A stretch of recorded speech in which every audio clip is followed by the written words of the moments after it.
All right. Well, let's start. Yeah. Please tell us a little bit about your history. Do you consider yourself an inventor? And if so, how did you become one? Oh, yes, indeed. Yes, I am an inventor. I guess you could say that was from the very beginning, because I think that inventing is something that you're really born into. I don't think it's something you basically acquire. And I think it goes beyond imagination. I know a lot of people think that an inventor must have a really active imagination, but it is, I think, different than that.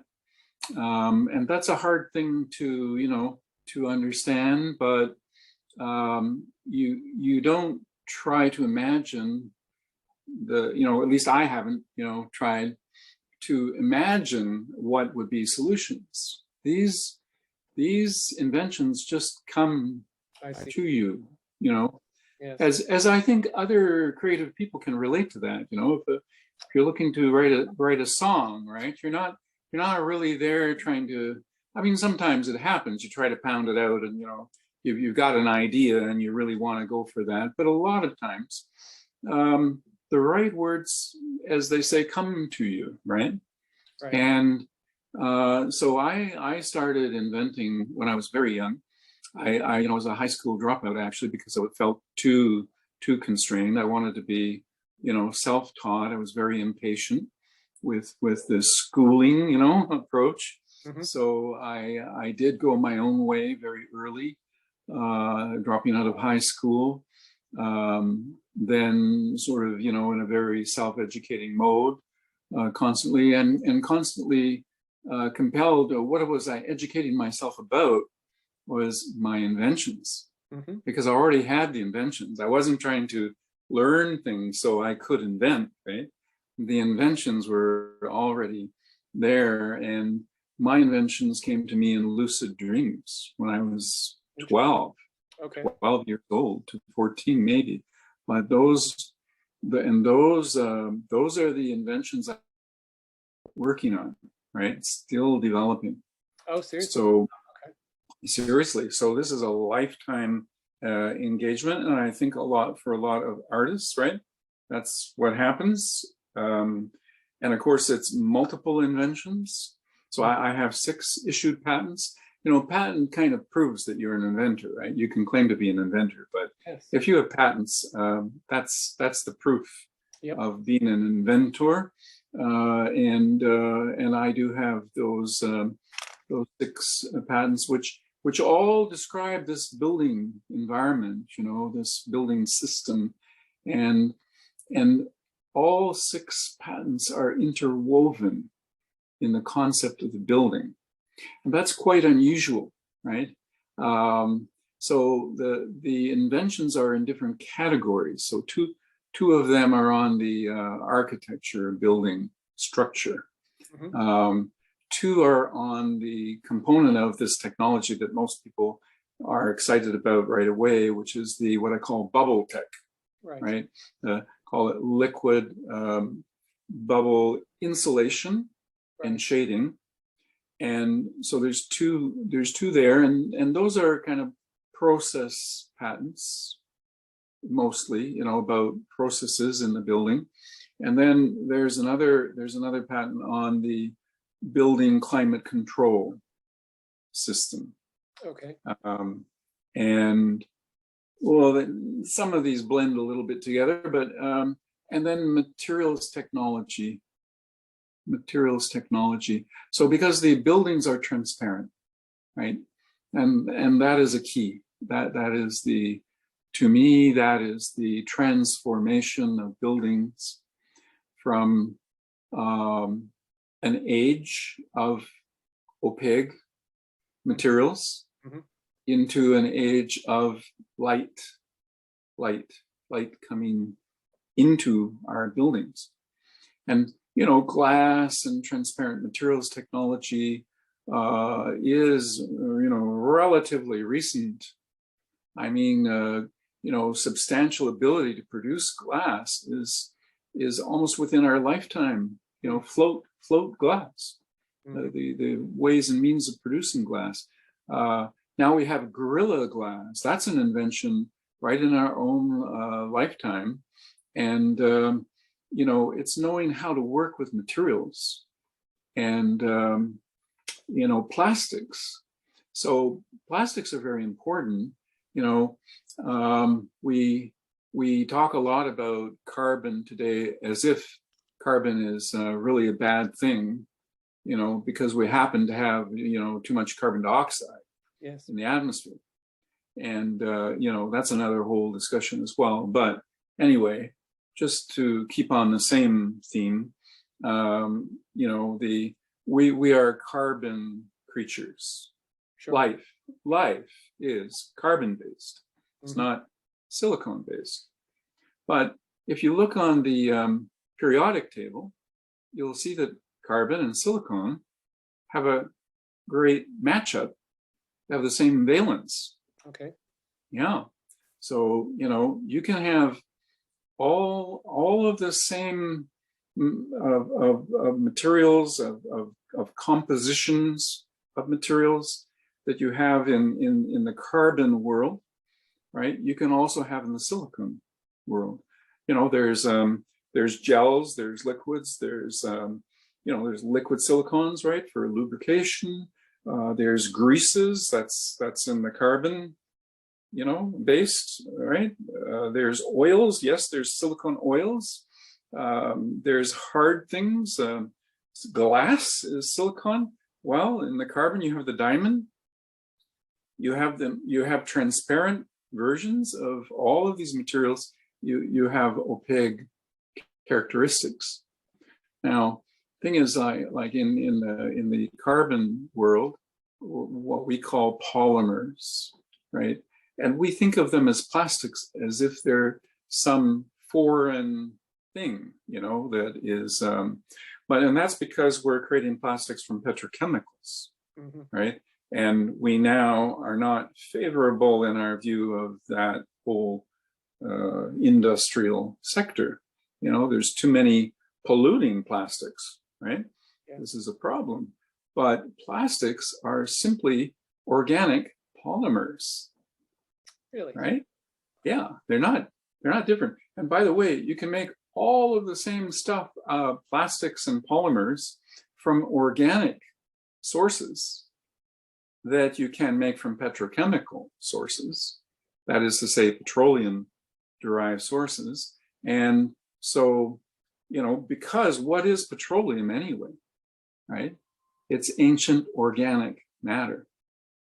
Right. Okay, so we have to, you know, wrap our heads around our connectedness with life as a carbon, you know, form, right? Materials. And here's the thing: like the cell wall is transparent. Cells communicate with light. They know that now. They put fiber optic into the brain, and it's more effective than electrical signals. You know, we know there's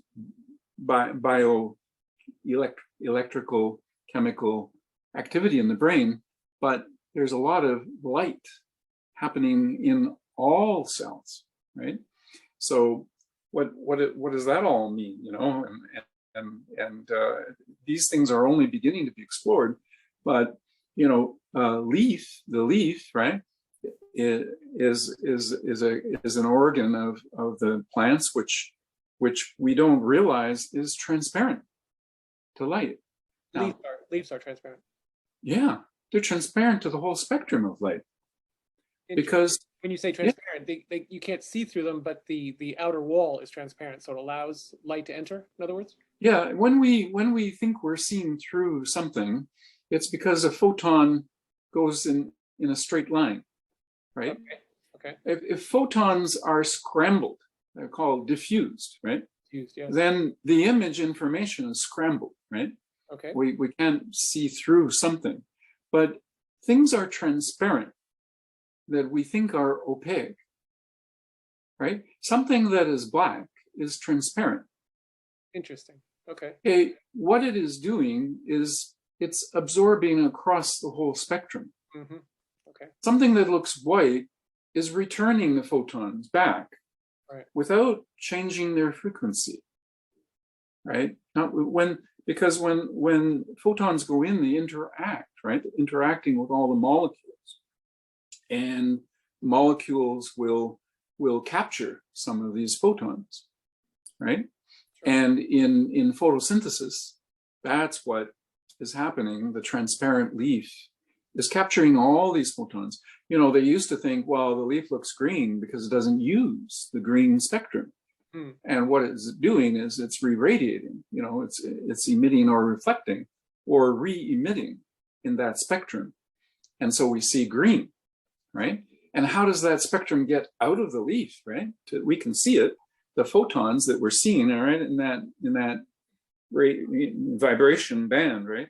Yeah. And of course they get out of the leaf because the leaf is transparent.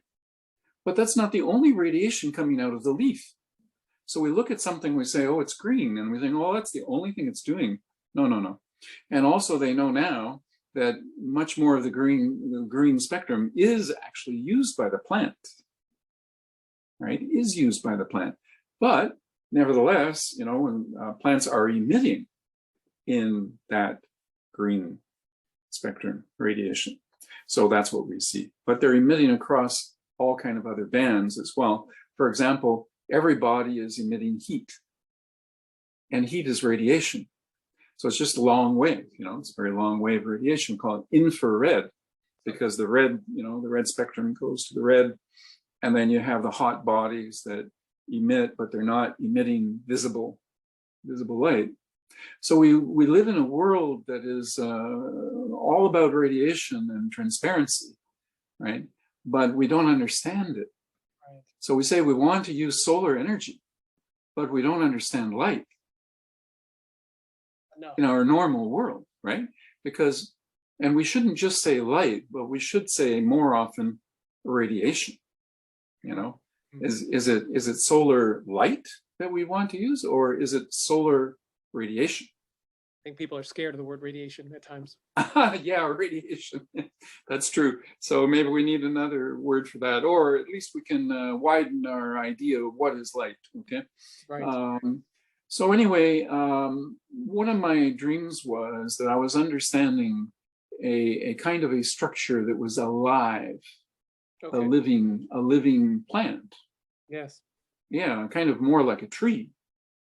And the structure of the leaf, or the, you know, the principal structure of this experience, this kind of lucid dreaming when I was very young, and I experienced this sort of biotechnical world, I suppose you could say. You know, it wasn't based in where we're going, you know, with silicone and digitizing, and you know, like there's two formats, right? There's the digital and the analog. Right, we understand that you're in sound and all of this, so you know what I mean. And sometimes you know, I think it's useful to you know, look at that as well, is that life is analog. Yes, because carbon life, carbon systems, you know, carbon, what do we want to say? Beings, living beings, living beings, yes. Yeah, life, you know, all of that, it's all alive, right? Right. It is in the world of analog. When we think of analog, that's what we know. We know the analog. Our senses, everything about us is in that frame. And what is that frame? That it's the opposite of digital. We know that in a way, right? I mean, you could say, you know, you've got two forms, you know, you got your analog, and you can digitize the analog. You can go back and forth as well. You know, you can create an analog record, let's say, out of a digital record. It's possible, right? So, but it's almost like it's energy and matter. You know, it's like two forms, yeah, right? Two forms of, you could call it information, I suppose, right? I suppose, yes. Yeah. So I wanted to create, you know, or what I was aiming for, what I am, you know, aiming for, is a analog, a living type of technology Yeah, interesting. But of course, we can express it digitally. You know, we can draw it and create digital drawings of it and so on. You can kind of go back and forth, but in reality, you know, not in the virtual world, in the real world, we have to actually build this living structure. So what would it be? The characteristics was I was aiming for transparency. And I mean a transparency in which you may not even know that you're inside a building. I mean, think about it. If the wall, so to speak, you know, the boundary, right? The boundary of this environment, right? So, and I like the term built environment. It's a built environment. Well, is it a building? Well, it's almost disappeared. You know, so, and you could say, well, what do you mean it's disappeared? Well, for one thing, it's very lightweight, very lightweight, right? Which buildings are generally very solid structures, right? Heavy, massive. And, you know, in solar design, we talk about massive structures, passive, massive structures. Well, there was something about that I did not agree with, never. And I have not ever really agreed with that direction of thinking about what is a building. And actually, I wrote a little paper called "What is a Building" as well, and that's on our website, but under documents. And so I said, okay, my building has to be transparent, and so why would it be? You know, why is that a necessity? Well, because what I perceived in my inventing, my you know, like I say, it's not my imagination working here. It's you know, some people might say so, and they might actually disagree with me and say I have an incredible imagination. and so maybe, you know, I'm not going to be too, you know, hard edged on that idea. You know, is it imagination or is it somehow perception? Am I perceiving something? Right. Because when you invent something, you actually have to make it real, or you can't get an invention on an idea. Absolutely. Right? Ideas are not patentable. Imagination is not patentable. What is patentable is something you can make or make happen, right? A process that you can actually you know, predict and you know, operate it and you know, reproduce it, right? Without any doubt, you know, it has that sort of reality. So I, you know, I really want to create replicable material, you know, or substantial things, but they also have a sense of intangibility, you know, because I'm going for a more subtle form of desire to be intangible? Yeah, they do have to be tangible. So what I'm saying is, while the boundary may disappear to our view, it's actually there. Yes, it's just that the photons are passing through. Right. Now, what if that material doesn't even scatter light in a visible spectrum? Then you won't see it. Yes. You won't see it unless you touch it. Sure. You know, it's like birds fly up to glass, right, and hit it because they don't know it's there. Yes. Until they hit it. Well, so I'm thinking of a building that has an envelope. So we could talk about a building envelope, right, as a building. I mean, the substantial part of a building is the envelope of the building. Sure. Now, some people focus on the structure, right? But that's like the bones. Whereas the envelope of buildings is like the skin. In fact, we call it a skin. Yes. The skin of the building, right?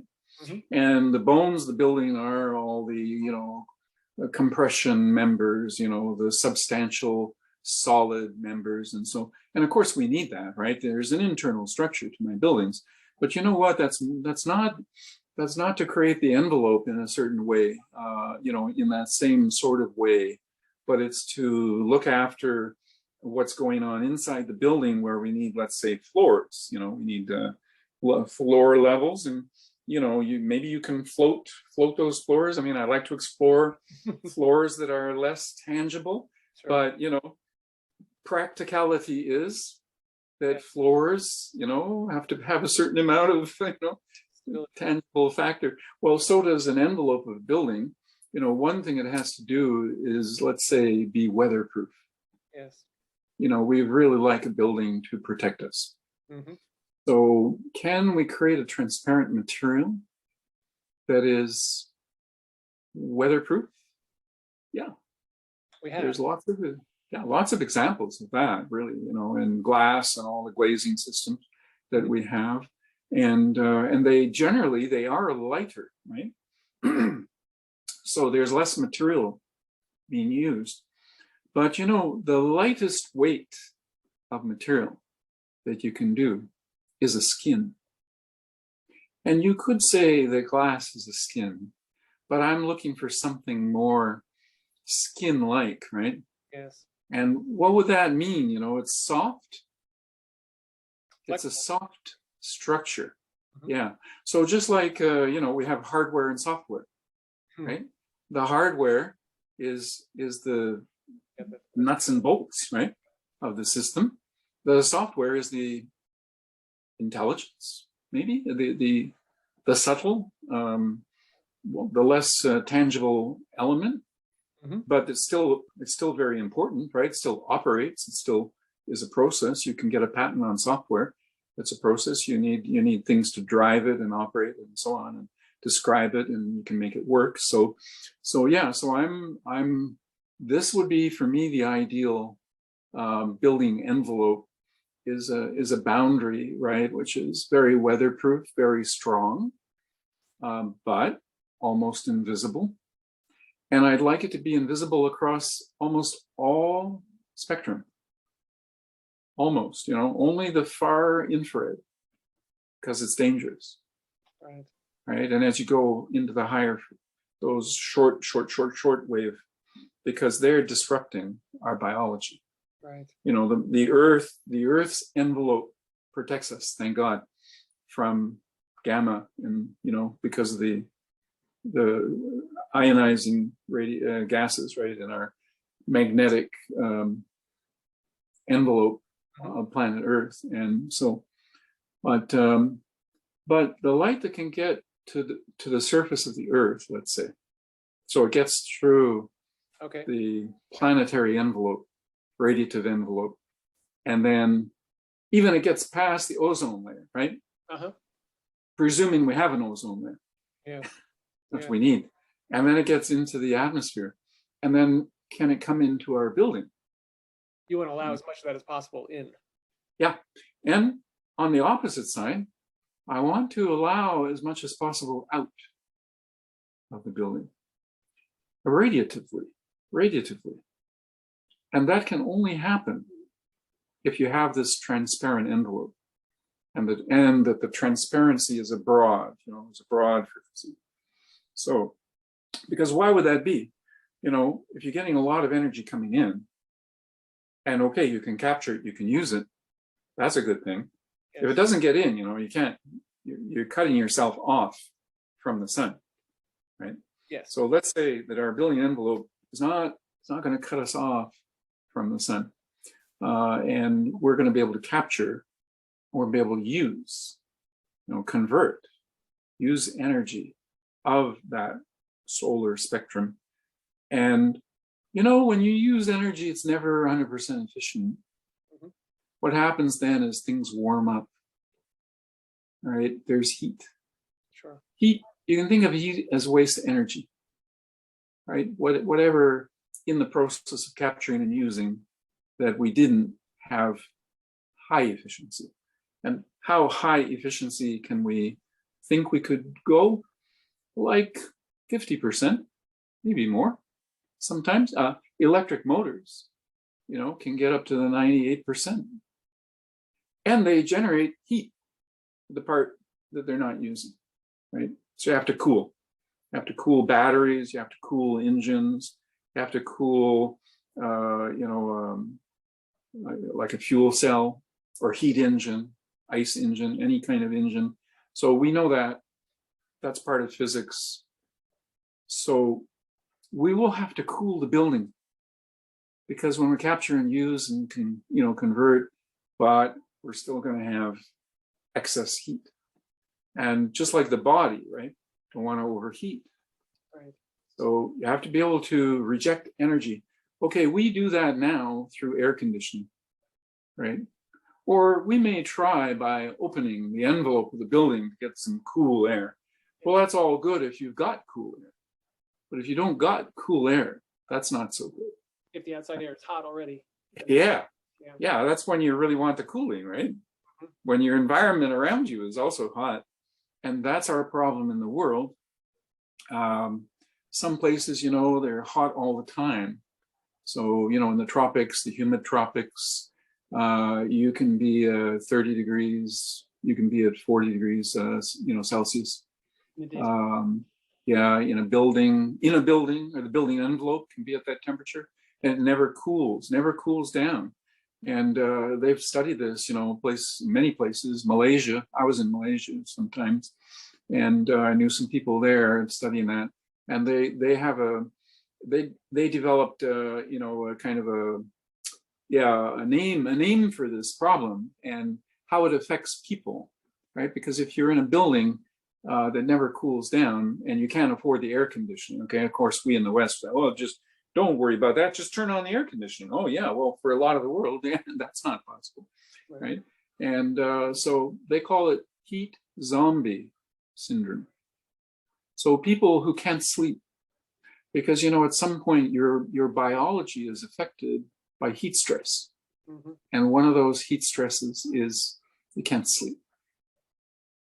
Mm. So, they have a season, the hot season, the summer season, when accidents happen, productivity goes down, all kinds of, social problems,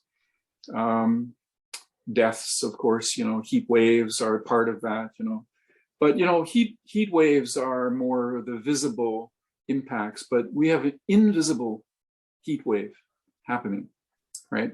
So it's like invisible hunger, We have hunger that kills people. That's pretty visible. We call it a famine. But then you have this invisible hunger that's killing people slowly, or it doesn't allow children to develop properly. Not their mental capacity, not even their body, their physical capacities are harmed by lack of nutrition. So it's food. Lack of calories, sometimes it's also calories, but also it's a lot lack of nutrition in the food or quantity of nutrition that they're getting. But so same thing with this problem of our buildings. Another aspect is I wanted to build buildings, say living buildings that are positive for life, that my buildings won't kill people. So when you think about it, buildings kill people all the time, just like automobiles kill people. When a building overheats and people are in it and they die of heat stress, the building did that. How often does that happen? A lot, yes. Heat stress is one of the biggest factors. I mean, floods are also very, very dangerous to humanity, right? Causing millions upon millions of deaths. But heat stress is right up there at the top of our, of impacts of technology and environment, on our lives. Mainly residential or business? Yeah, that type of all kinds of buildings, especially where we live. Yeah, especially where we live, but all kinds of buildings, and people will even die in hospitals because of the same problems. So if the power goes out, and you have you have an emergency, it could be a hurricane, it could be something that knocks out, the power grid, and hospitals, they go on their standby power. But if something goes wrong, and people are in the emergency, and people are in, they're gonna die, and you can blame that, let's say, on the technology as much as on the circumstances, So when we look at the world, we say, oh, the wildfires kill people, the floods kill people, the hurricanes, the wind, all these things, nature's killing people. And I say, no, nature doesn't really do the final deed, sets up the circumstances, but people build in floodplains. They shouldn't, but they do, right? When a flood comes, if you're in the wrong place, right? Yeah. And we could be smart enough to not do that, but apparently not, right? So we could avoid being killed by floods, generally speaking. We could build to avoid being killed by fires, even wildfires. And we can certainly avoid being killed by buildings that fall on us and kill us in an earthquake. Now, okay, if an earthquake opens up a chasm and your building falls into it, even my buildings won't protect you. So there's always an exception, to our goal, right? I mean, you can't handle necessarily the peak. The worst of the worst cases, right, are always going to be very, very critical. If a lava flow is coming at your building, too bad, get out of the building. So how do you propose to cool your buildings? Oh yeah, well, okay, so there's many ways to do this, and they don't involve air conditioning. They don't involve what we normally do, and that's more of my inventions, right? So I invent the building envelope, the building materials, the transparent materials, and I'm also have invented the climate control system that works inside the building. Now, this is a very interesting area, of course. It's very pertinent today. Yes. So there is a theme, like, why didn't other people see this, opportunity?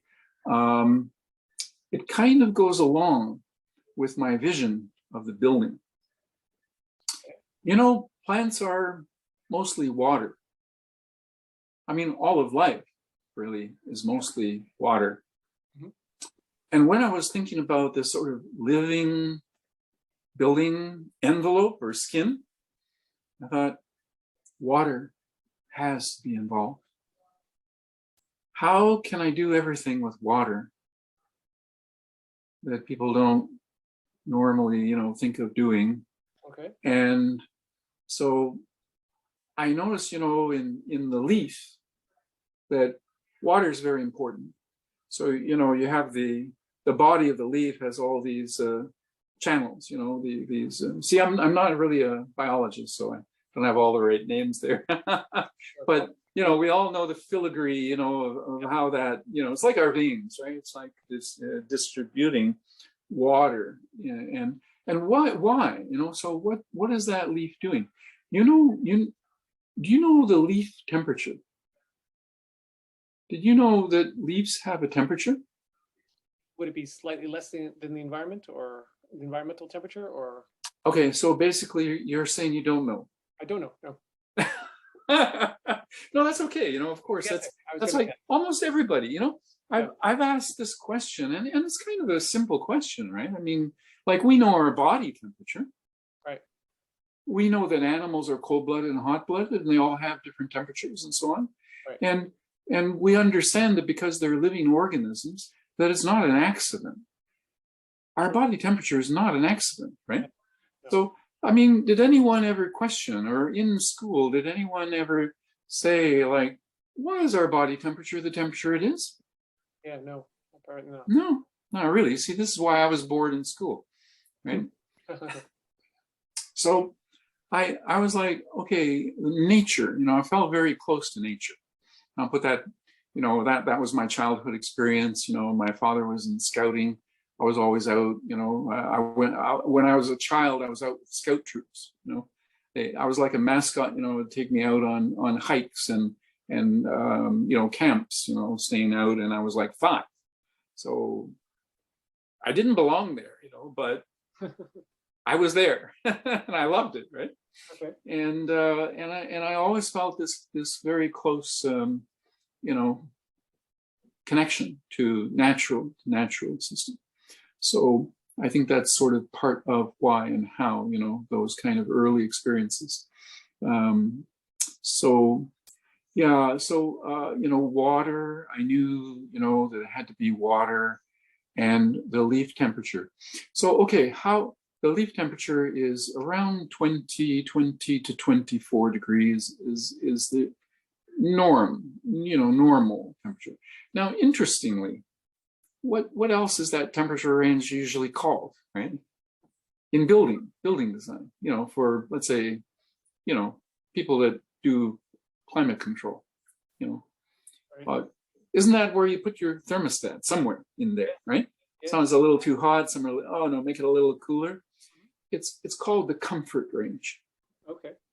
Called the comfort range. Okay. So it's rather interesting that plants, temperatures, actual temperature. So, and again, that's going to take a little while to sink in that leaf over there has a temperature and it's not going to change. It's not going to change. If it does, the plant is in trouble. There you go. Okay. If it is, the plant is ill, right? Yes. It has a real issue that could kill it. So that the plants around us have a temperature, and the temperature is in that comfort range. And when we say temperature, what do we really mean? Well, we mean the surface temperature. It's just like, put the thermometer, on your skin or in your mouth or whatever. And that's getting you the skin temperature or the deeper body temperature, whatever, right? There's a range as well in that regard. Same with leaf temperature. It can change a little bit, but it's more or less homeostasis, right? It has an equilibrium and it must stay in that equilibrium. And how is it managing that? With water, right? Water is doing the cooling. How the heck does the water get to the leaf, and why don't leaves look wet? Because they don't generally, unless we, spray them and rain is falling on them. But generally speaking, you touch a leaf, you think it's dry. So, but that's not what's happening, right? And, our skin feels dry, but that's not actually what's happening. Right. On a molecular level, there's always evaporation going on. With the leaf, it's called transpiration. This is what drives the temperature of the leaf. The leaf emits just exactly the amount of transpired vapor, right? And the phase change of vapor is very big. It's a very big quantum of energy, right? There's enough energy in the boiling, right? Think of boiling, right? Because that's phase change, going from a liquid to a gas. That's called phase change. And the temperature doesn't increase because the molecule hits a barrier of temperature, and the energy, you can keep pushing energy in and in and in and in. It doesn't change the temperature because what's happening is individual molecules get a super energy, turns them into vapor. That's what happens. That super energy is the heat of vaporization. So that's a state of water, and water is like a miracle, right? The solid state, the liquid state, the gas state, all within within that within our biosphere, not a huge problem, when we see these changes of state and so on, built right into the life system. So I wanted to build that in to the building. So the building envelope is built with water. So how can you put a water structure up there, building envelope, still keep it very light, because I still want the building envelope to be intangible, dematerialized, not heavy, right? To allow so light to come in. Yeah, well, water vapor is not heavy. Yes. Water vapor is all around us in the atmosphere. It's not, it's in the air. So I mean, we make a building envelope that is as light as air. That sounds pretty good. So you've noticed that clouds are floating. Certainly. Interesting. Mm-hmm. Clouds float. They don't crash down. Think about that. how much weight, how much material, how much water are we talking about here, up there? When it falls on the ground, sometimes we realize that can be a hell of a lot of water up there floating in the atmosphere. And I don't only mean the vapor part, right? Because of course that's a natural absorption into the air mass itself, but also all those micro droplets, all that fogging, all of that up there in the atmosphere, right? And it floats. Well, so I thought, okay, I can do a building envelope that has a lot of water that's in it, but I have to contain it. It can't be on the outside, it can be on the inside. Right. What is a leaf, right? What is a cell? Mm-hmm. It's a containment of water. You know, I heard one biologist say what animals are mobile puddles of liquid, right? Taking shape, taking more and more shape, you know, more and more mobility on the land. So what really happened in evolution is that water and water creatures were able to populate the land, which is kind of a miracle, because water does not belong on the land, you would say naturally. So animals are technology for the water creatures, which was our source of life, to populate the land, right? Because the land is there and it's an opportunity, right? So life is based on water and carbon and so on, all these factors that has to get on the land. So we by the way too, you know, we call life, right? It's composed of carbohydrates. See, carbon and hydrogen, and of course the oxygen in correlation, and in carbohydrates, there is lots of oxygen present in those molecules. So, you know, carbohydrates, we focus on the hydrates, you know, more so. That's what we call carbohydrates, because the carbon is carrying hydrogen. So, you know, and hydrocarbons, that's another word for the same thing, right? Carbohydrates can become hydrocarbons. How so?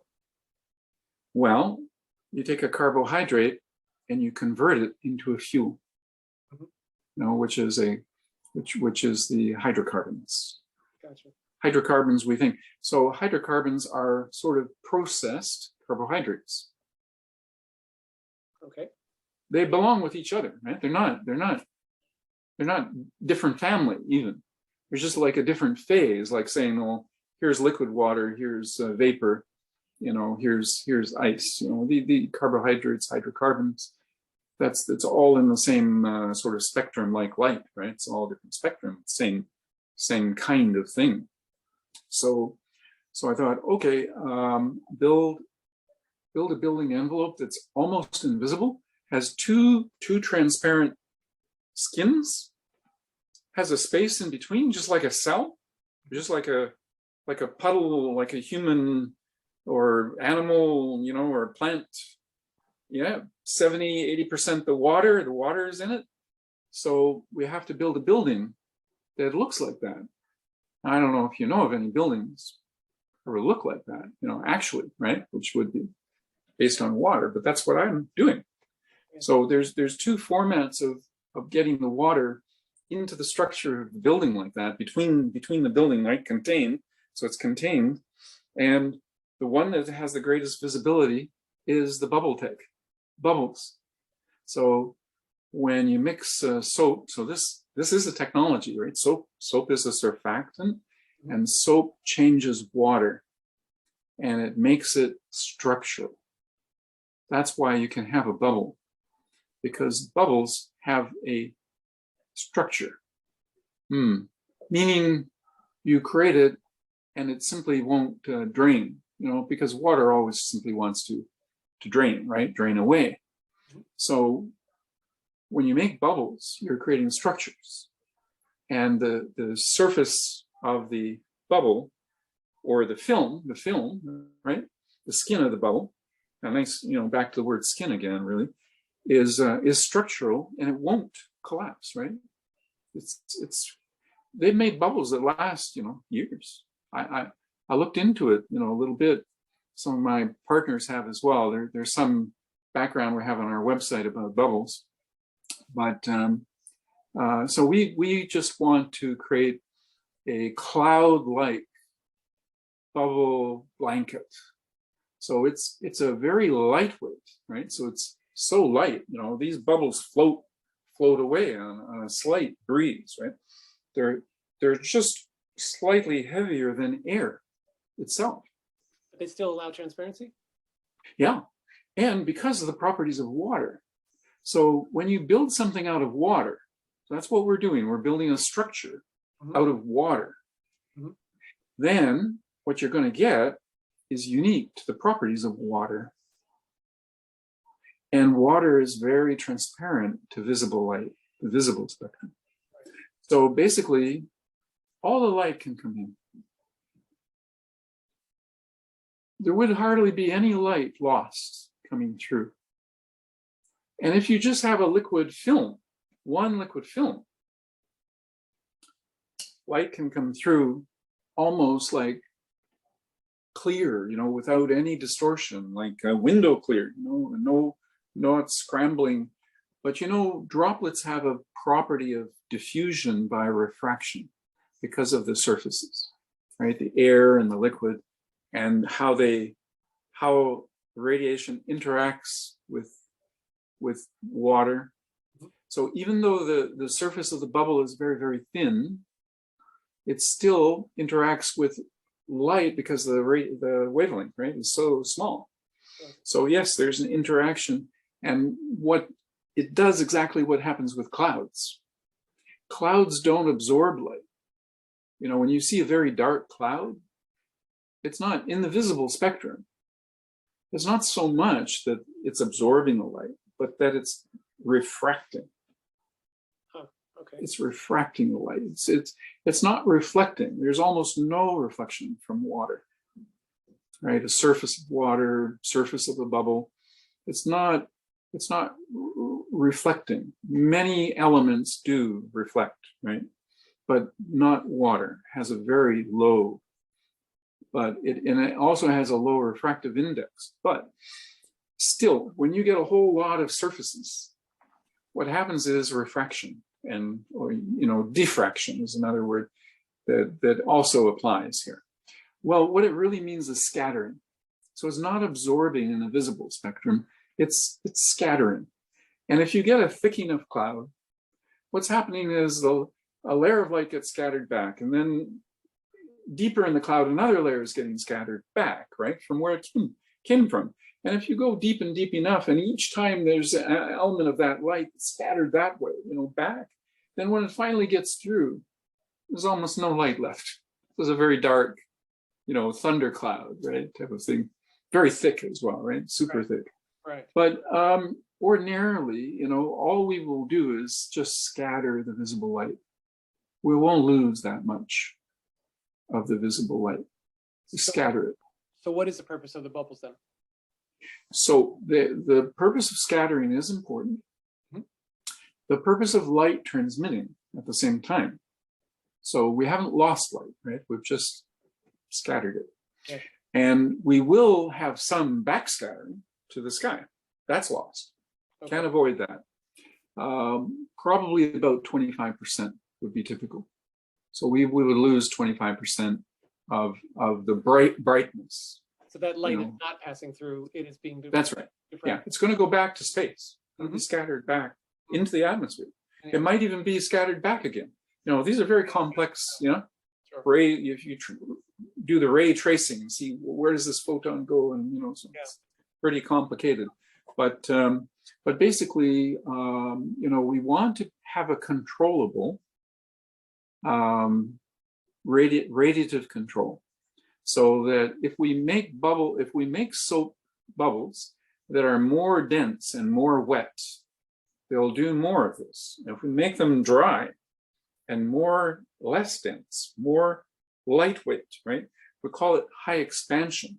So what that ratio is, how much liquid is there to the air, right? How many parts liquid to the air?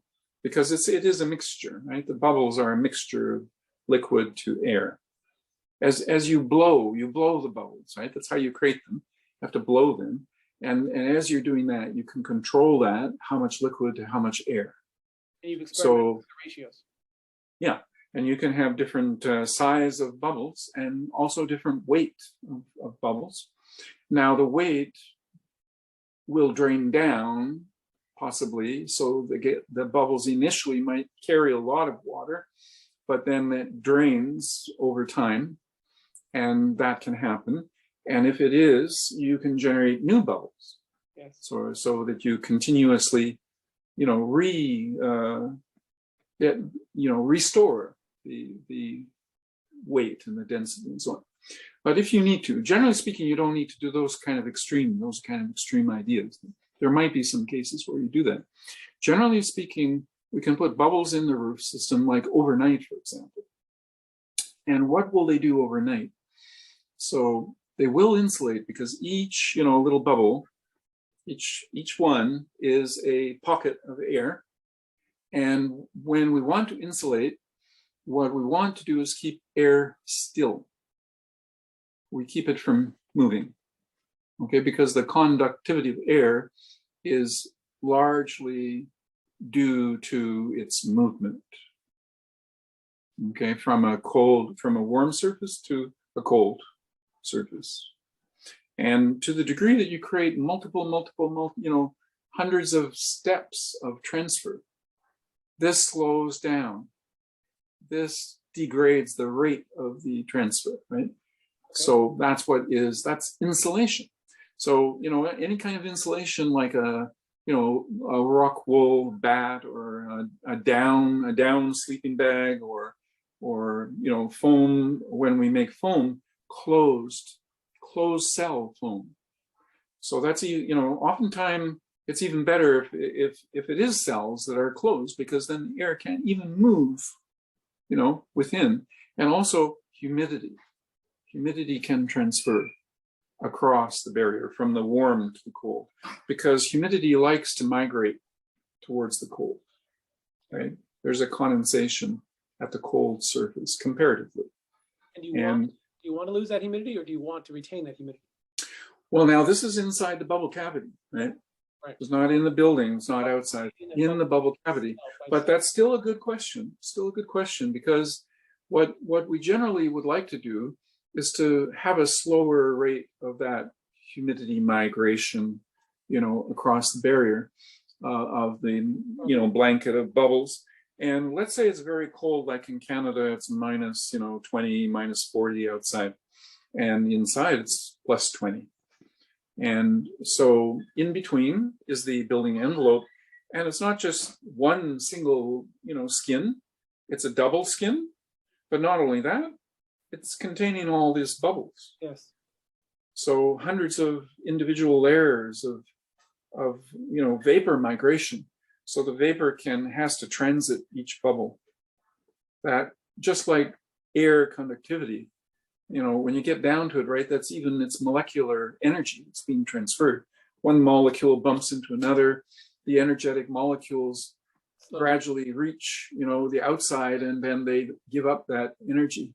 Mm-hmm. So we're slowing down that process. And here's an interesting thing too. As you get to the outer bubbles, they get very cold, of course, right? They're getting very cold. Exposure, yeah. Because they're close to the outside. So they're sucking, the outside is pulling all that thermal energy out of that system. And you can see the temperature falling. Gotcha. And the temperature, when you put new bubbles in, it all has the same temperature. But then in a cold environment, you'll see like a wave of coldness, right? Gotcha. Coming in. So even while it's very cold out here, the inner layer of bubbles can still be quite warm. Okay. Right? And they're containing heat. That's another property called capacitance. thermal capacitance. So you have thermal conductivity and you have thermal capacitance, ability to hold and not give up energy. So you have, and then you've got all the mechanisms that do, give up the thermal energy, right? And radiative is a big one, is one of the big factors. Or radiant, just heat, radiation going out. But here's the thing, water is very opaque to heat radiation. Okay. Yeah. So, and of course that's radiation. I'm not saying it's not conductive. Water is conductive. But in terms of radiative, as a barrier to radiative loss, water is fantastic. That's why when it's cloudy, it's warmer when it's cloudy. Okay. Generally speaking. So, but what is very cold is an atmosphere with no water vapor in it. It's the same idea because the water vapor is also opaque to thermal energy. So when you get a very dry atmosphere like you have in a desert, you know how cold it can get overnight in a desert. Why? Why does it get so cold? Cold enough to get frozen water. Frozen water. Even in the Sahara Desert, they were making ice water for, some of the cultures of Northern Africa had these skills to make water, to make ice at night in a very hot climate. They understood this and they saw ice, and then they said, "Oh, that's a really great thing to have ice, in a hot climate." So how do we make that ice? And they learned that you have to get the radiant emission of the thermal energy to the night sky. But what do we mean the night sky? It's actually space. Space is absolute zero. So cold. And that's what a dry atmosphere is, a window on absolute zero. And radiation can pass there. So that's what chills. That's the chilling.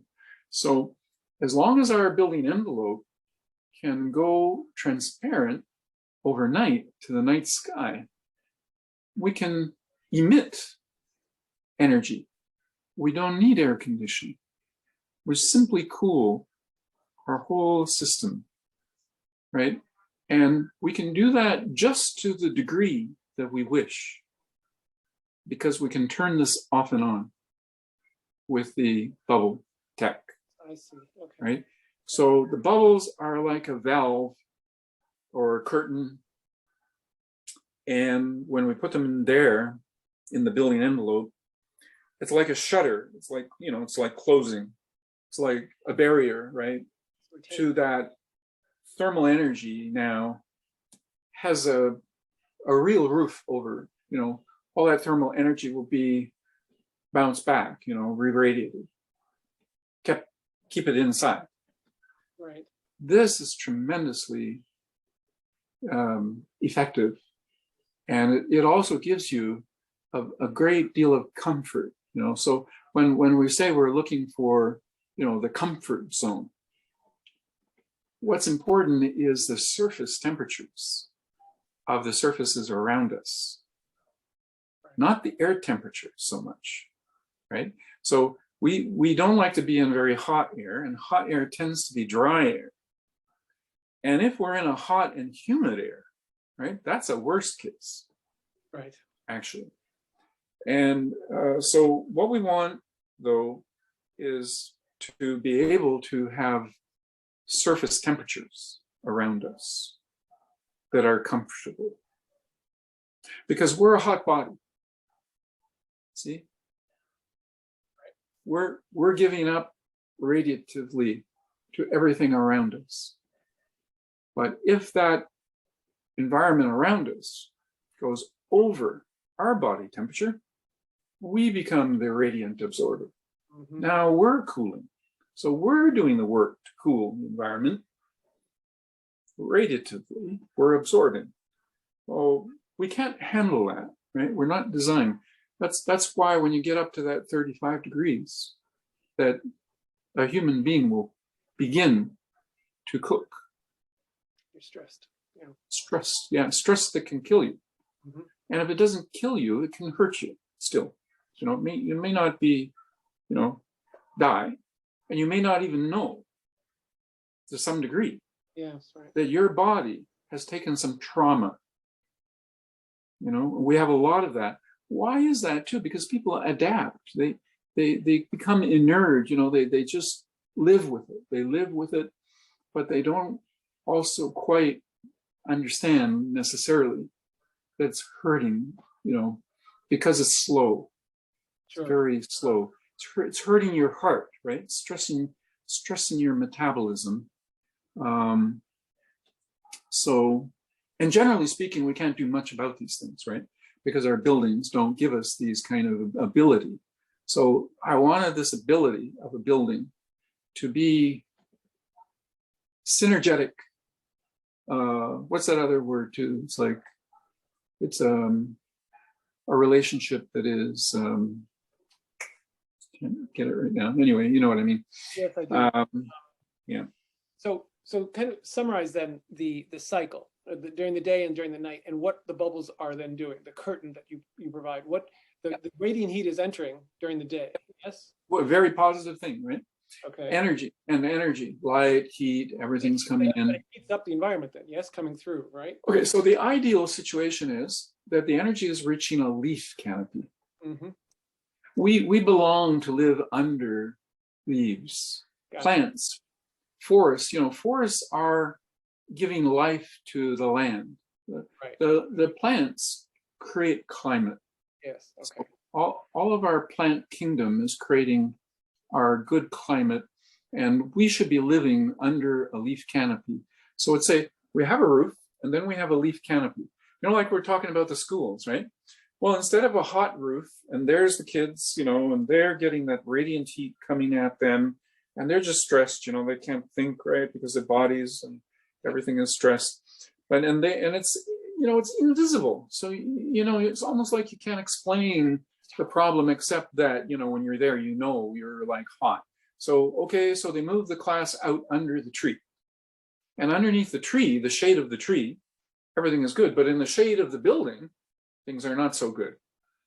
So you see what I'm saying is our buildings can be biomimicry designed and create environments like we have under a forest canopy. And when we say a forest canopy, we really mean the leaf canopy, because those are the organs of the plant kingdom, the leaves, that are specialized, you know, in their function to control climate. All right. So again, the bubble layer will prevent some of that heat from entering and being trapped within the environment. Is that what you're saying? Yeah, some it will, but you know, in the daytime, we generally don't need to go there. Only in the hottest climates we would do, yeah.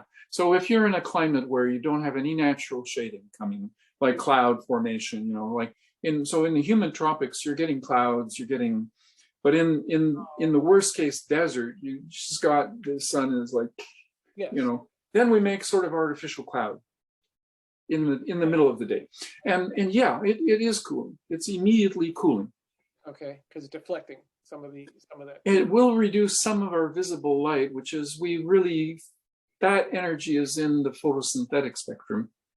Okay. And we'd like to get as much of it as we can.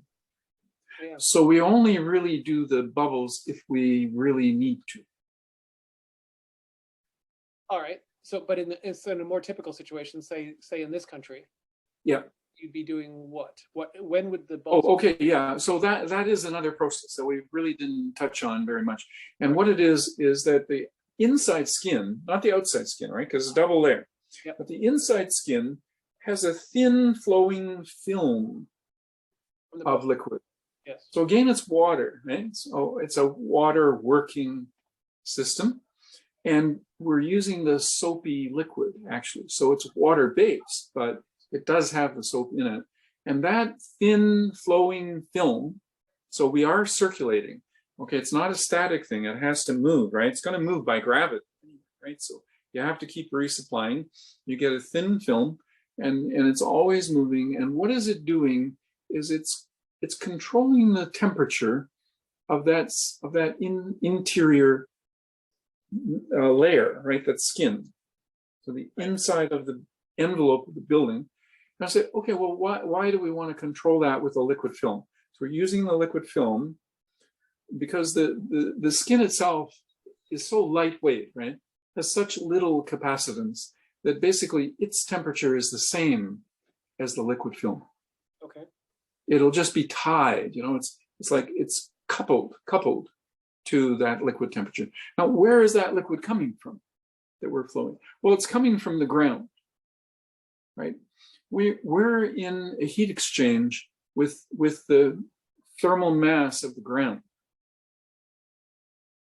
And that's a huge, yeah, it's a huge thermal mass. And we have a lot of water as well. So not only the solid, like actual ground, but also reservoirs, pools of water, all kind of water working that we're doing that is in the grade, you know, below grade or in the ground or just at the ground level. Like a pool, you could have a swimming pool, for example, can be a liquid thermal mass. A fish farming system, aquaculture, that could be a liquid thermal mass, right? So you can put this water to work. Yes. Or it could just be there like a pool for aesthetic purpose, right? A fountain and a reservoir. And it's like having a pool of water, just fresh, clean water. That's nice, right? And that can be part of our environment, our built environment. So we don't usually do that, right? You don't usually in your home, you don't have a pool. Sometimes you make a bath. Sometimes you might have a fish tank. Sometimes you might, Moroccan homes. Some homes would have a courtyard with a pool feature in the center. In the courtyard. And the fountain, the pool and the fountain have a real purpose in those architecture, because the Moroccans and in general, not just the Moroccans, but what is it, that culture? I'm sure people will fill in the gaps here. But like the Alhambra, right? And so a lot of these beautiful architecture of those days understood water working. Romans had the baths, and all of that. So, our culture needs to get back to that. Why don't we incorporate these in our homes? They would be very healthful, right? We know that. We know, but we don't do it. Well, why were the fountains healthful? Yeah, healthful, like having a pool to swim in the backyard, and the fountains you said were helpful? Health also health. Healthful. Health. Why were the fountains healthful? It's also about our environment, the atmosphere. Just the general. Right? General, it's because you're in a dry environment and you're creating humidity in that environment. Fountains help do that. And yes, and water itself will do what our skin is doing, because they didn't have the technology that I have now. They couldn't make what I'm talking about. Mm-hmm. Now we can, but they were just using water itself. Okay. Water working, right? To do important things that would give relief, that would create zones where we're connecting with earth energy. Earth energy is always cooling, right? The sun is in the sky, source of energy. The Mother Earth is the receiving and, pooling, and of course the water, right? The water connection, as I was saying, with living systems and so on.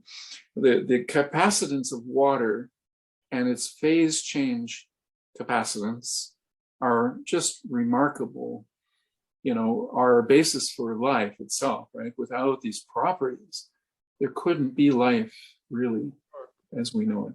So yes, we need to incorporate those in our living structures, because the structure itself draws on water, right? Connected to water. and pushing the water up over into our building envelope. Yeah, and then we have a leaf canopy that's doing a similar thing, working with water, pushing vapor into the air, the water vapor, the transpiration. So we want to have layers of these natural processes going on. When you say leaf canopy, do you mean a literal leaf canopy, or you mean the layer that you're providing in your skin, in your? Yeah, no, I'm really talking about leaf canopy and even canopies, which is, so what we're doing is creating an ecosystem. Okay. Because that's the driver of climate. We're doing what the earth does, what nature does, but we're just doing it anywhere. We're doing it in a controlled manner. We're co-creative with nature. So plants right? are essential within these structures. Plants. Absolutely essential. There's nothing that can capture and convert and utilize light like life. Living systems can do it. So And plant life within the buildings. yeah, and while this is all happening, it's also sustaining life, right? So it's not only that we're getting energy, we're getting carbohydrates, we can convert them into hydrocarbons, we can run fuel cells and generate electricity. We can do all kinds of super efficient processes. Many of these processes have been known, since, let's say, our space program researched, and technology after the Second World War took a huge leap, right? We all understand that, how that was impactful. And when you look on these graphs of when did modern times really start, and you see all these functions, there's graphs I can show you. They all go up from the 50s. So I was born in 51, right? So that's my life, from the time I was born, suddenly there was this sharp, increase, multiplication of knowledge and technological capabilities. So now we can make these things happen. We have not applied what we've learned towards life. We create weaponry that kills, and we've weaponized food, right? And that's the problem. I want to talk about one of the problems, right? I want to talk about weaponization of food. Yeah. But let me just talk a little bit more about, you were talking about cooling environments, making environments more livable through this technology.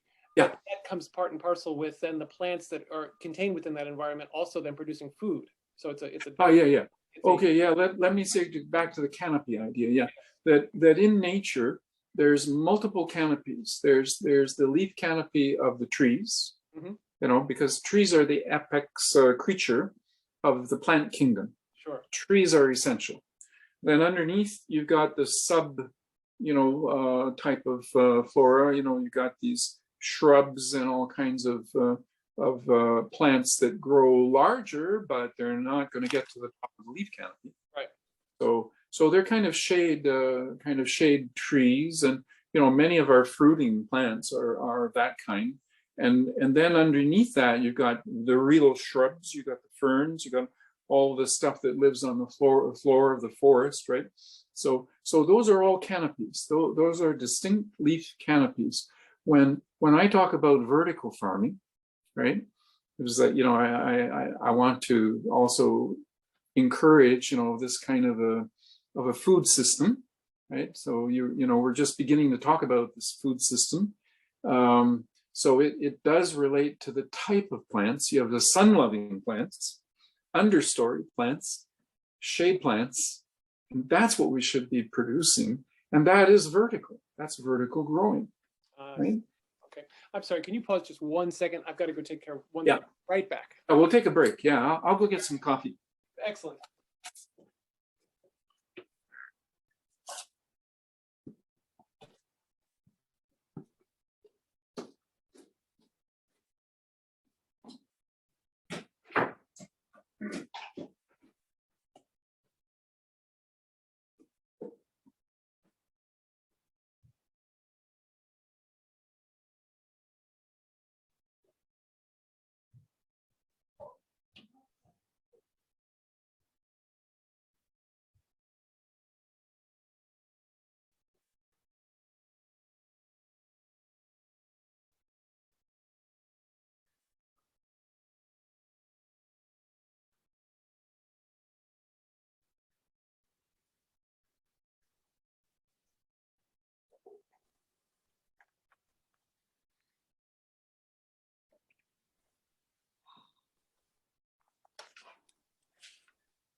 Yeah.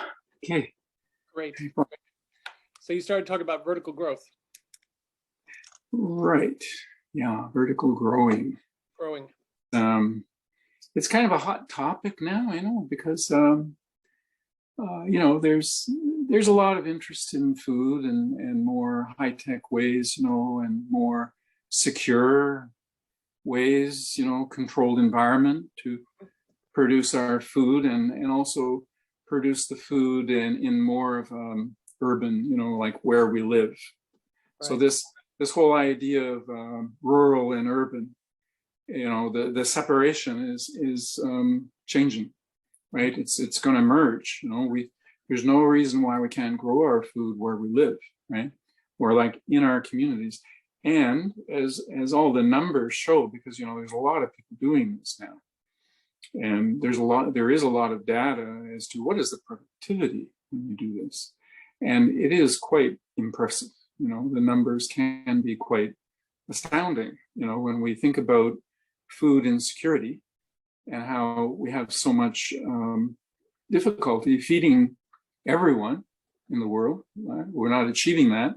And then you look at the proven productivity of these more high technology ways of growing food. They don't match up at all. You can't see. I mean, if you do use these 21st century ways of growing the food, we could all grow our own food in the footprint of our own homes, period. Wouldn't need any other land. So what would that mean is all that land can go back to wild. Wouldn't that be fantastic? We could have a rewilding of the planet. And how do we change that perspective though? People are not geared towards that now at all. They're used to being able to get what they want from an outside source. Okay, yeah. And what are those sources, and how is it affecting us, So all we need to do is raise the consciousness more about what is this food that we're getting, because it's killing us. And I would say if families, could actually, be more informed. And I'm not saying this is a chore, it's not like difficult stuff. There's a lot of good knowledge out there. But I believe that most people would agree that, and there's the saying, we are what we eat. And I don't think anybody doubts that, really. And we know we can eat things that disrupt our metabolism, and make us ill, like sugar, right? And then we see that sugar is dominating in our food. And we have to say, what's the reason? How come? Well, it's addictive. It is. Yes. Yeah. And our metabolism gets addicted to it. And, well, who is supplying our food? That's the question. Yes. If we're not doing it, if we're not taking the responsibility, if we are all passive consumers, and those who are supplying our food, the only thing they really care about is the money. Yes. And they're not looking at the quality. What they really look at is the shelf life. Yeah, that food has to remain attractive to us, and they sure know how to do that, right? Yes. Make it attractive, smell, taste, whatever. It's very engineered, our food is engineered. There's hundreds of thousands of additives. Right. Yeah, I saw a good YouTube on that one from an expert, and it was like, they've been just recently serving, globally the numbers of these kind of additives in our food system, and it's amazing. And that doesn't count what the farmers do as they grow the food, because they end up also contaminating our food. So with all of these issues that the food we're getting is lacking in nutrition because the soils are depleted. If you don't have a good soil, you don't have a nutritious food, right? And when we say soil, again, that's in a more advanced, scientific, and by the biology, the understanding of these like an ecosystem approach. Mhm. We have to understand the living processes, the living systems Okay. that generate the nutrients, right? And they're not as simple as what we like to think. That's part of the problem. Like, for example, we'd say, well, if you have a good diet, you're going to get a good nutrition into your body. But we don't see the subtle, actual, biology of this, which is that there's bacteria that eat our food, that break our food down in the gut, right? And if we don't have the right bacteria, that's a problem. Okay. The real problem, right? We won't get the nutrition that is in our food at all, right? And so we have, and the soil and the root environment. So the plant is taking in the nutrients through its roots, and it's evolved to get those nutrients from the soil. And what is the soil? Is a living matrix of other living systems. And the plants don't get the nutrients right out of the soil. They don't. But the plants get nutrients from biota, for the most part, that are in the soil. Okay, the living biota in the soil is their best and natural source of getting nutrients. Yeah, so they feed plant root hairs. The actual organs seek out biota in the soil. So this is a living soil, as I say. If you're talking just dirt, if you just got dirt, you've got sand, that's not sustaining plant growth. So how does, not to go off on a big tangent, but how does hydroponics work then? Because that does not involve soil at all then, yes? Yeah, that's right. And this is why, and this is the problem of the nutritional value, the real nutrient value of a crop that is grown with only a synthetic fertilizer. Synthetic fertilizer. Synthetic fertilizers. Yes. If there's no living, soil, so I'm using the word soil, but it's really root environment. If there isn't a sufficient biota in that system, that is a problem. That's a problem for the plants. The plants will be producing fruit that's deficient. So you'll see the fruit and you'll think, okay, I'm eating fruit, but not necessarily. Yeah. Well, it would be like you could raise a child on sugar, but you might have you'd have the energy. In fact, you'd probably have that crazy energy, right? But you're not going to have the what the body needs, for its proper development, right? Because our biology, our systems, our cellular systems are so complex, and we need to take in all these, incredible, you can call them vitamins and covitamins and enzymes and hormones and all kinds of everything that we need, and it's in a living, matrix that then supports the plants. So it's like each kingdom of life is feeding on the other one, right? Symbiosis, that's the word we're looking for. That word, symbiotic relationship. So the plants are in a symbiosis with animals. We say, well, look at their symbiosis as we see them, walking around. Interacting on the surface of the earth. But there's other levels of symbiosis happening. Certainly. And these are hidden levels, and one of those kind of levels is below the ground, below ground. So because we're navigating in the air, in the aerial environment, but below the surface of the earth is the root environment is huge, full of life. And there's animals down there too, right? There's animals, there's all these creatures, protozoas, there's all these, and then there's the fungi and the bacteria.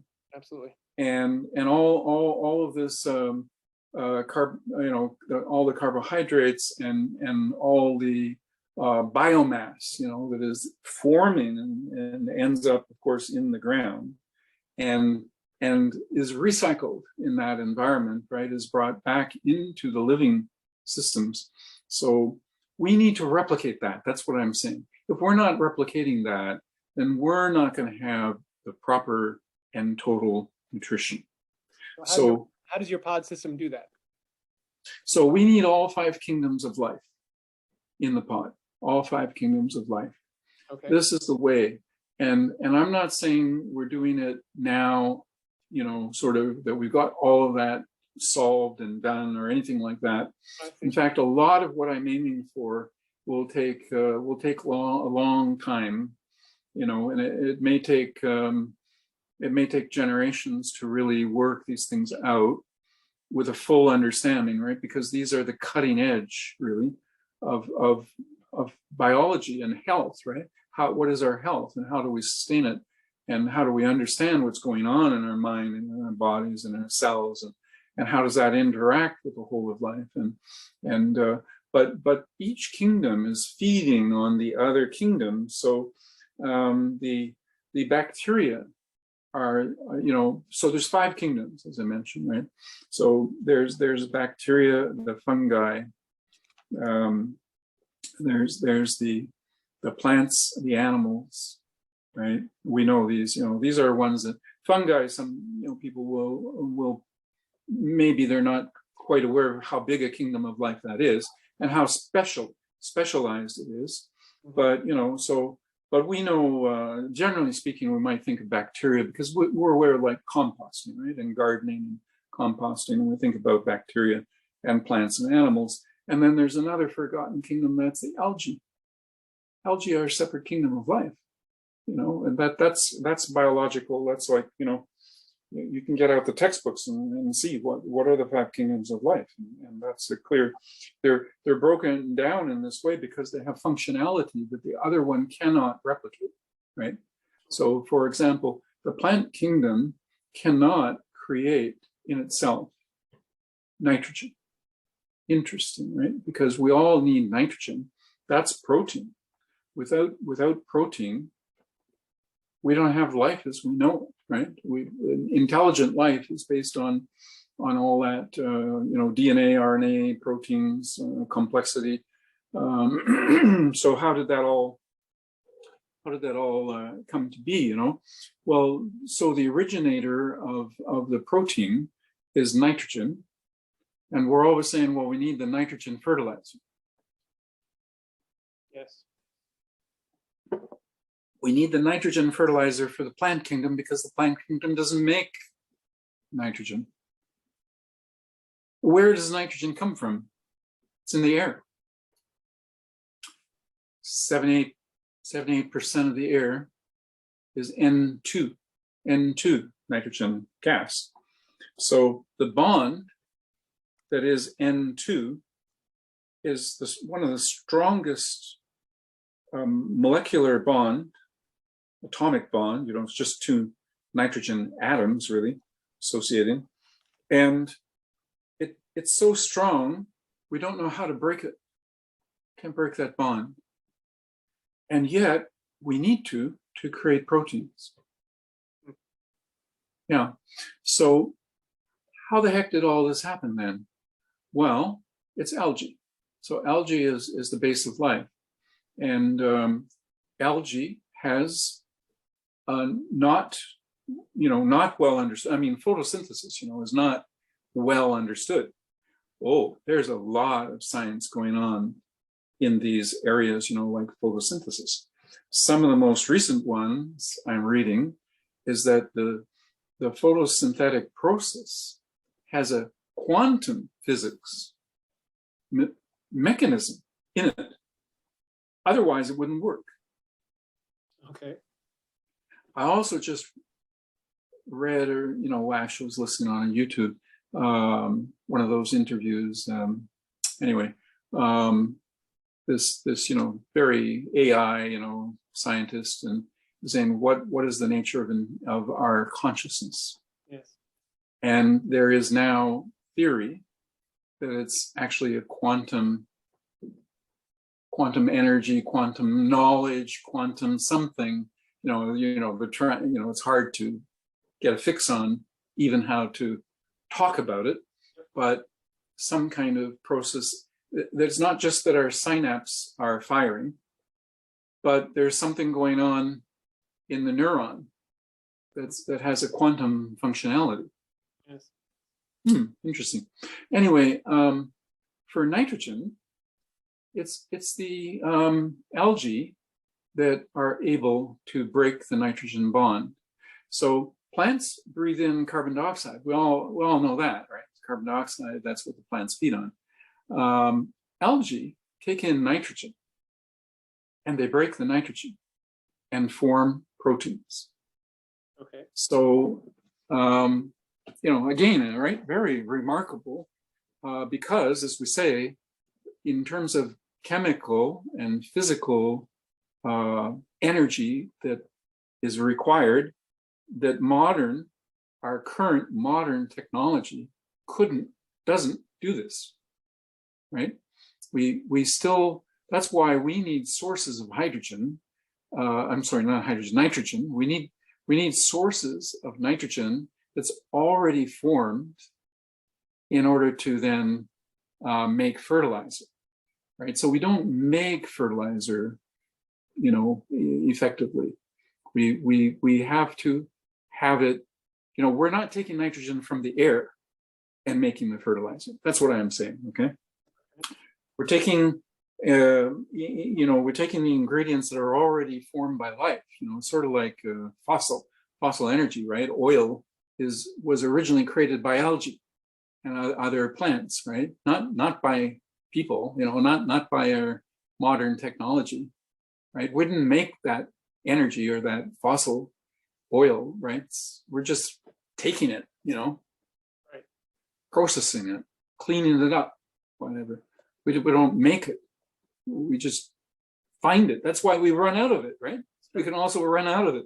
Well, we could run out of nitrogen, but we could run out of oxygen as well, right? Because the algae in the ocean are making 75% of the oxygen, and the algae is depleting, and the amount of algae goes down.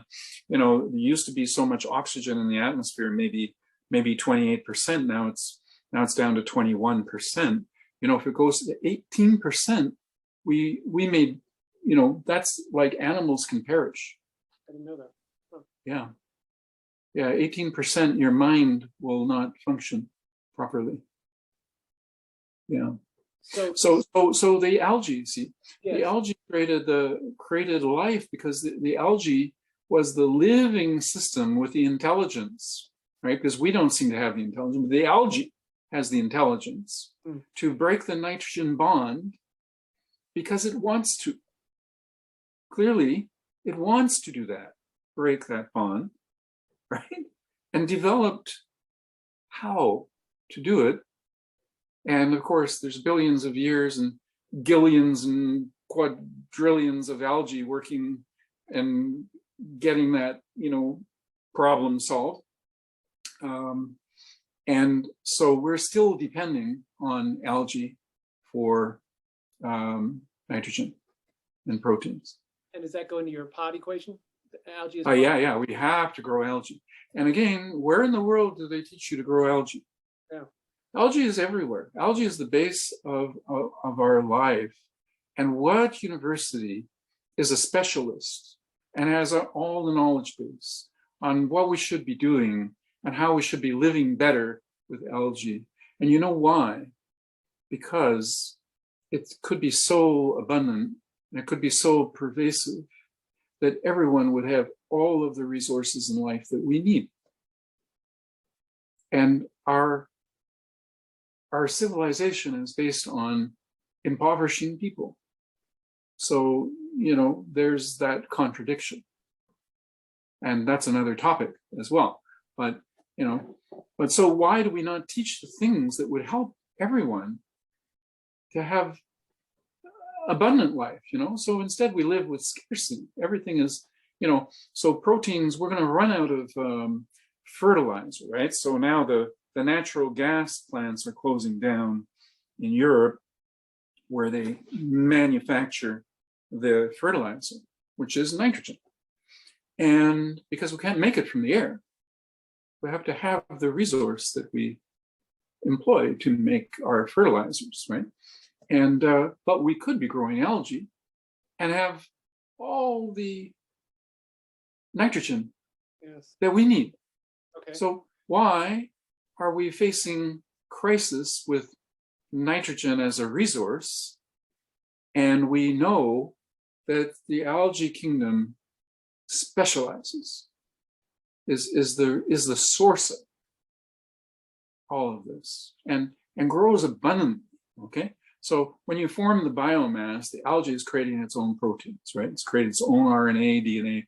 They look at some of the algae and they say, well, it's got every amino acid, right? Amino acids go into the protein creation. So the algae has the complete amino acids, which the plant kingdom doesn't. Most plants, they don't have a complete protein.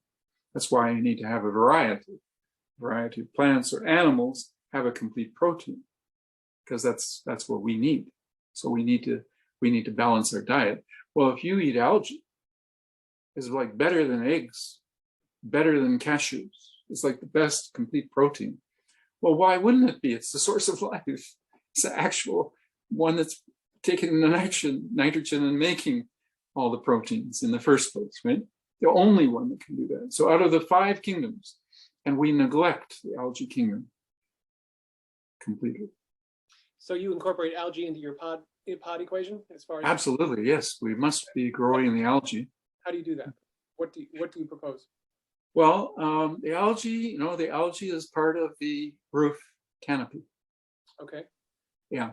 So when you have it, if you have it, and you should, but again, it's like these are in development, these components, like the building itself, right? The building system, SolaRoof is getting to market, and we can build it in an approximation of the vision, right? So it's not have to implement the whole vision. You can still do bubbles, right? You can use transparent materials. We have them. We can do bubbles. And you can grow food within those pods. I have done algae in my R&D in the 80s. Okay. And I was quite involved with some algae R&D in the States, in the USA, in the early 90s. Right. Right. And it was one of those areas of sort of hot interest, right? Mm-hmm. And so I started to research algae when I was a child, really. I was 16. I went to New York, and I was going into the UN library to research algae. Okay. And it was one of the only places that I could find the information. Where had it originated originally? A lot from the East, Okay. A lot of research from the East, but some research by Western scientific, research people. I'm trying to think of the one in particular, but anyway, it will come to me. That was being done before and during the war, and just after the Second World War. The Second World War. Mm-hmm. That algae was a very hot topic. So 30s, even the 20s, there's a lot of research. The Japanese were doing a lot of research on algae, and that was some of the material I was able to get. And this was in a part of the library where you could only look at documents and you couldn't take them out. Okay. And you weren't supposed to even photocopy them. I don't understand why, right? But I got in. I was happy. That was the rule. And educating yourself. Yeah. So a lot of it, I was just like absorbing, what I could and so on. Of course, there's more stuff published since then on algae, and there's more to say about that. You know, what has happened in the USA on algae research and around the world too. But in those days, like I say, it was thought that algae would be the superfood, the super nutrition. Yeah. They did studies in health. The health benefits of algae would correct almost all kinds of syndromes, health, you know, things. Even they said it could arrest like progressive disease, you know, failure. Yeah, it could stop it in its tracks, almost anything. And there were lots of this data in those files. So nutrition, health benefit, Was there energy. Was there a downside? Was it killed by another interest or what? What do you mean? Well, you're saying that the interest was growing and the knowledge about algae was the appreciation of algae and its potential was growing. Did that Yes. get squashed, or I mean, Yeah, squash. Yes, yes. By By who? Yeah, there is you know, there is an interest in our world, corporate and economic world, to shelve the future. there is an interest to shelve the future, you're saying? Yes, yes, there is. Yes, Get them to and profit motive. you know, I have my own experiences of this kind of thing happening with my own technology here in Canada and in other places where, you know, information is suppressed, you know, is neglected. Like I say, they don't teach about algae. Why not? You know, here in most places, there is some, but I'm telling you, it's not what it should be. Obviously, it never has been. It's like organic, right, or permaculture. They don't teach that. You go to your agricultural colleges, they'll give a nod. You know, they'll say, oh yeah, okay, permaculture, yeah, but it's not practical. You know, that's what they'll tell you. It's not practical, right? But they don't teach it. They don't want to. They don't want to. Because there's not a sufficient profit. Yeah, definitely.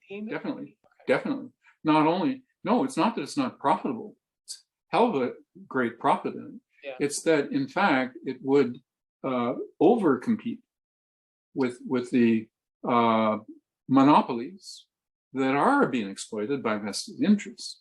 Brain. So anything that would upset the big oil has been suppressed.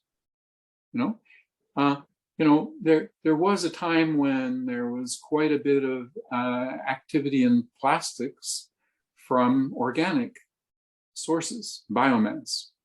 And among the first plastics was material called bakelite. It's made from organic material. All of that was suppressed, you know, because they started to have the petrochemical industry. And, you know, electrical industries were suppressed by oil. So, you know, we know how they shut down the trams and the electric, you know, trains and all of that stuff, you know, disappeared. Now we're bringing it back, you know, because we must, you know, but it was a long time just lost, deferred, eliminated, you know. Not because it's bad, it was very good, in fact, as we know now, right?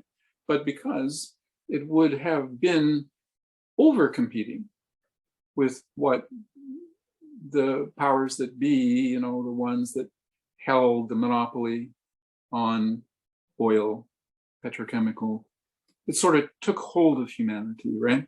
From the top. Because it's, again, it comes back to the warfare economy. How everything is basically steered towards power over people, power over nature, and you know, it's an addiction that's been the core of our let's say human struggle to emerge into a better world, right? And that's still the struggle. You know, I was just writing something on that this morning. I was just still thinking it through, right? We have to get this sorted out, you know, in our minds so that we can think clearly. Otherwise, we can't get a way out, right? If your thinking is trapped in a certain, conceptual framework, well, you're stuck there. Yeah. Right. So we have to break through. And part of it is seeing what we don't know, what we didn't learn, what's not being taught to us, right? And then limits even our capacity to find our alternatives, right? So that's where we're at now. So algae and other technologies, many suppressed. Lots of evidence about that. I can tell you a lot of stories, personal. I'm sure that if we wanted to open up a discussion, this is not conspiracy theory. Yeah. This is real things. And there's probably a lot of those stories, and they all add up to something very substantial. It's not about extraterrestrials or some nonsense things. This is the real story of our collective oppression. Economic. Okay, was that collective oppression stem from?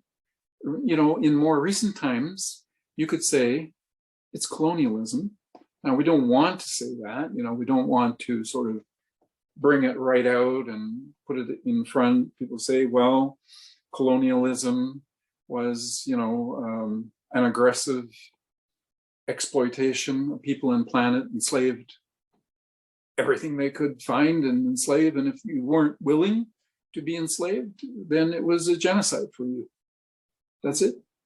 Yeah. If you couldn't be broken to the system, then the system will get rid of you. Yes. So talk more about weaponization of food. Yeah. So we're totally focused on grain. That is the crux of our problem. We're so focused on grain that, it's like helplessness. We think that if a country isn't participating in real agriculture, that's, they can't manage to grow, a cash crop, which is a grain, right, or soya bean, that they're failure as a country, that they're failing, and they're going to be poor. Why are they going to be so poor? Because the powers that be will only exchange our currency for those specified cash crops. That's why. We could do otherwise. We could say, hey, why don't you grow these pumpkins? Why don't you grow these sweet potatoes? Why don't you grow this and that and that? Why don't we put an emphasis? But we don't, okay? We let those things, we say, oh, well, there's some of that happening here, some of it happening there. But 70% of our global calories is from grain. That's the truth. So let's not be, confused by that. Someone can say, but I went to the farmer's market and there was a beautiful sweet potato and I was ready to pay the price for that. That's not an equivalence to what's happening with our global, economy, systematic focus on the grain. So how did it start? Well, grain was a biofuel. It was the biofuel of the ancient world. There was nothing else is like it. It's stored well. And it's seed, right? Seed. And what is so unique about seed? Seed is a bit like a nut or whatever. It's a seed is a dormant state of the germ of the plant, right? To reproduce, and it's very dense in both the kernel and the carbs energy. But not only that, the seed has a biochemical state of dormancy. And it's unique in nature. You can store seed for decades, even, if you keep it correctly, right? And humidity and factors and such are important. But anyway, it will remain dormant, and it won't deteriorate. It won't go to mold. It won't decay. That's its biochemistry. The dormancy includes all what it needs to defend itself. You know, to say to the mold, go away, you know, don't come here. Nothing here for you. You know, and yet when you take that seed and you turn it into a flour, you make it into bread, and in 2 days, full of mold. You know, in a natural environment, right? And must freeze it, put it in the fridge. Yeah, I'll extend that a little bit, but you know, so the organic world, right? The world of life is you know, we talk about computers and how many, you know, teraflops and how they're very, very fast. And so life is like that too.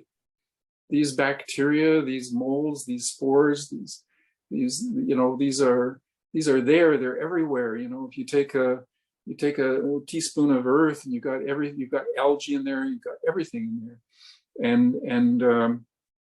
So, you know, in a natural world, that seed that would last, very unique situation. Now, the thing is, you know, grass doesn't produce very much seed. It doesn't. A grass plant spreads by root. Rhizomes spreads by root. So what we know, like all the grasses in the world are perennial grasses, and so all the varieties of grass are perennial, and they're everywhere, right? They come up everywhere. So, but what we're growing is an annual grass. You know, an annual grass won't reproduce by root, only by seed. Annual grass, yes. Okay. Yeah. So there's the two types, right? And genetically this way, won't produce by root, only by seed. So what does the one that reproduced by seed do? It has a lot of seed, lots of seed.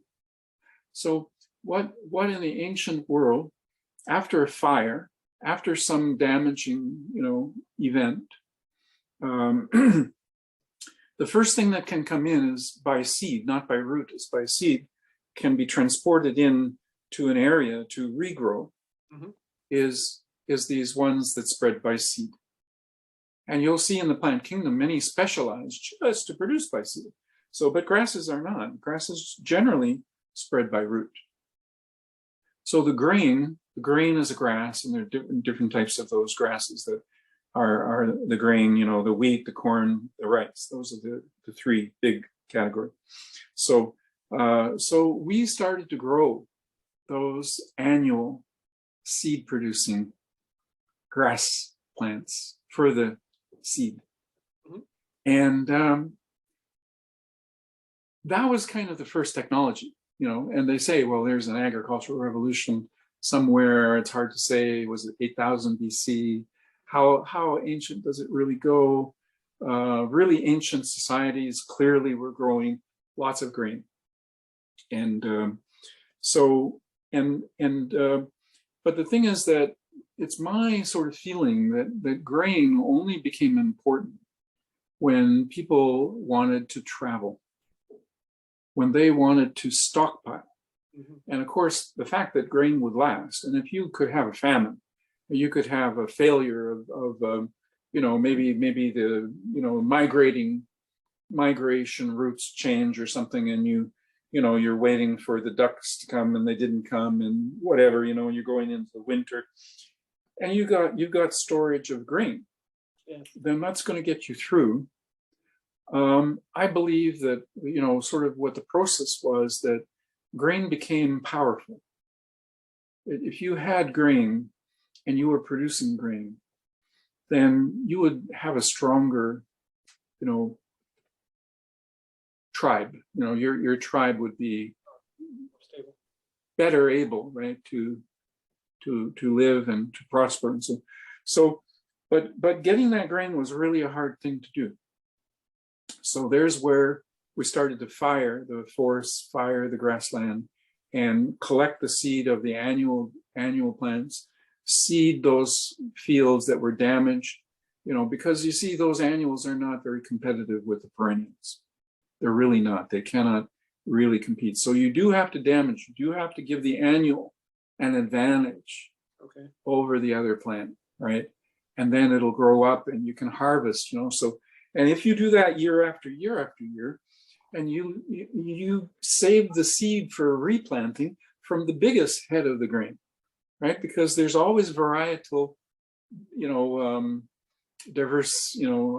diversity there. So you're going around, you're harvesting your annual grain, which you can find in the field. And you say, well, there's a big head. Well, I'm going to save that for planting next year. And you're collecting everything, but you're setting aside, the best performing plant for, genetically, right? There's the technology, right? That's what we started to do. And so if you could grow more, you'd become more and more powerful. And if a king, king needs an army and needs to be able to march, needs to be able to, take a siege and just camp out there. And you have, and even now, right? It's logistics. How do you sustain your siege? If your people are dying of hunger, well, the people inside the castle have a great store of grain, and they're okay.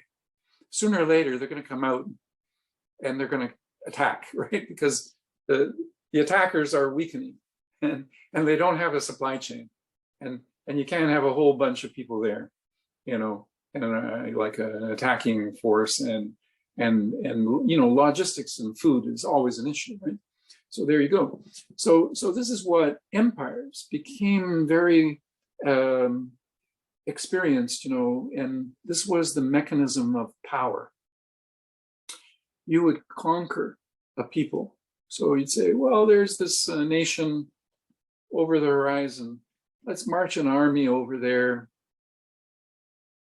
kill a bunch of them, and tell them we're coming back, and they better have a tribute in grain, or else.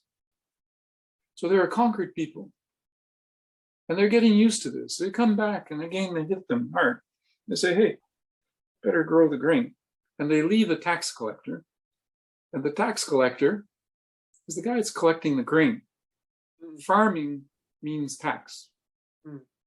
Yeah. And this was happening in all the ancient empires, but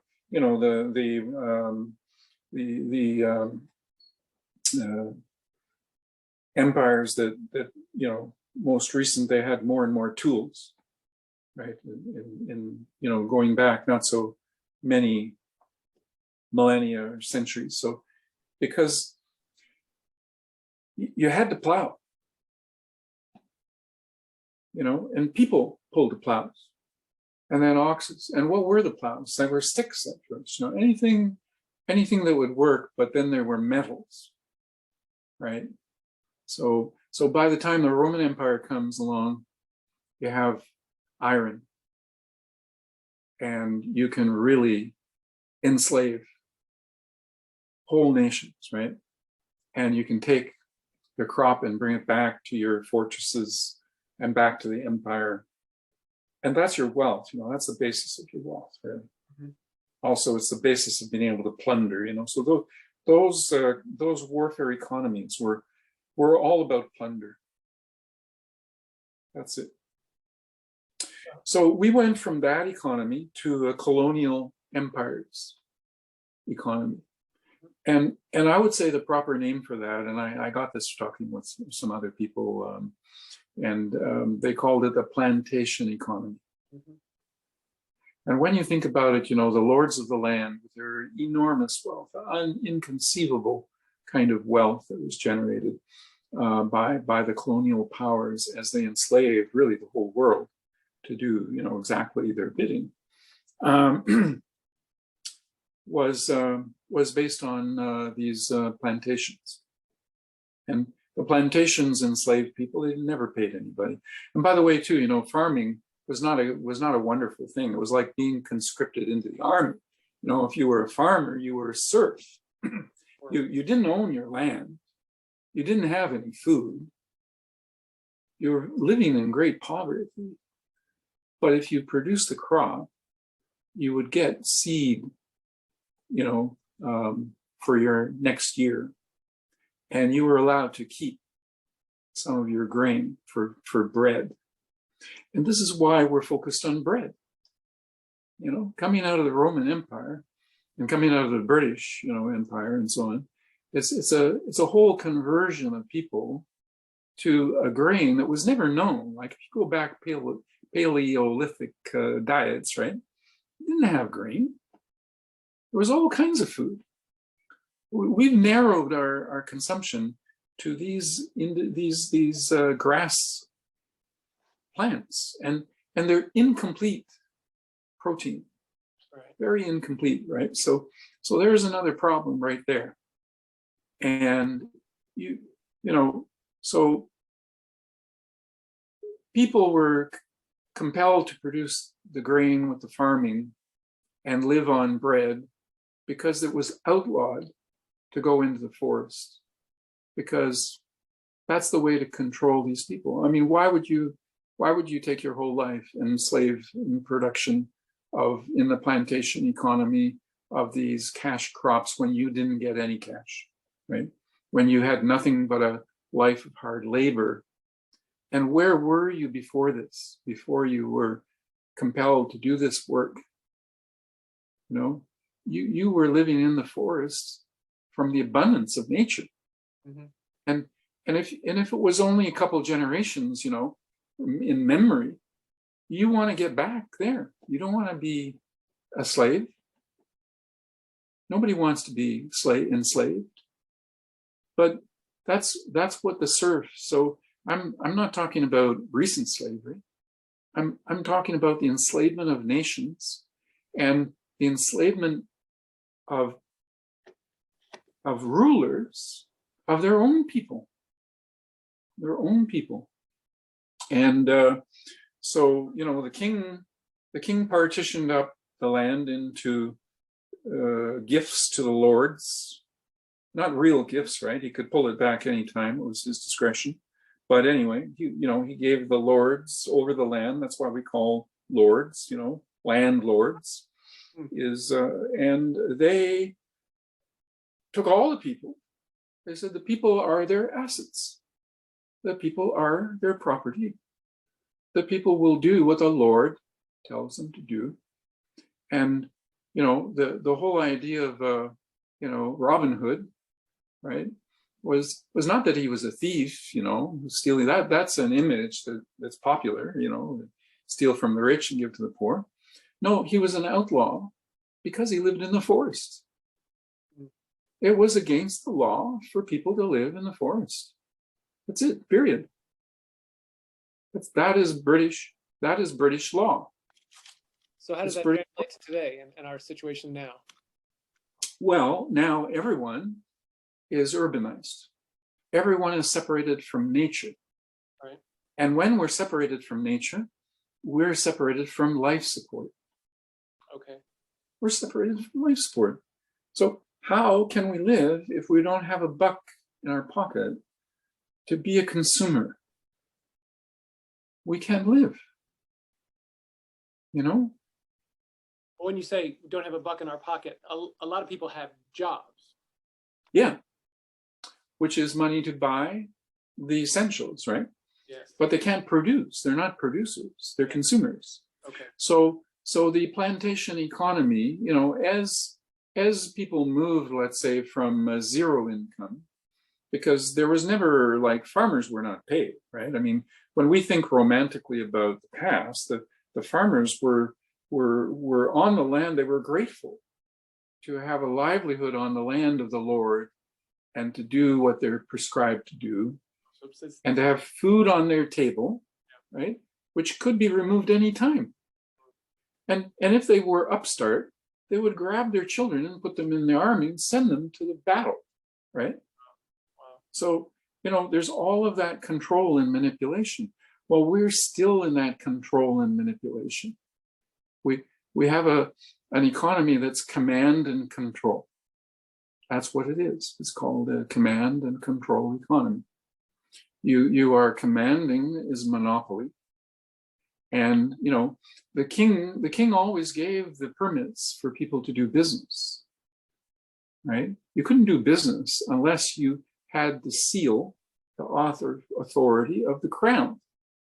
And the crown would always take the share. Yes. right? And America was a rebel. The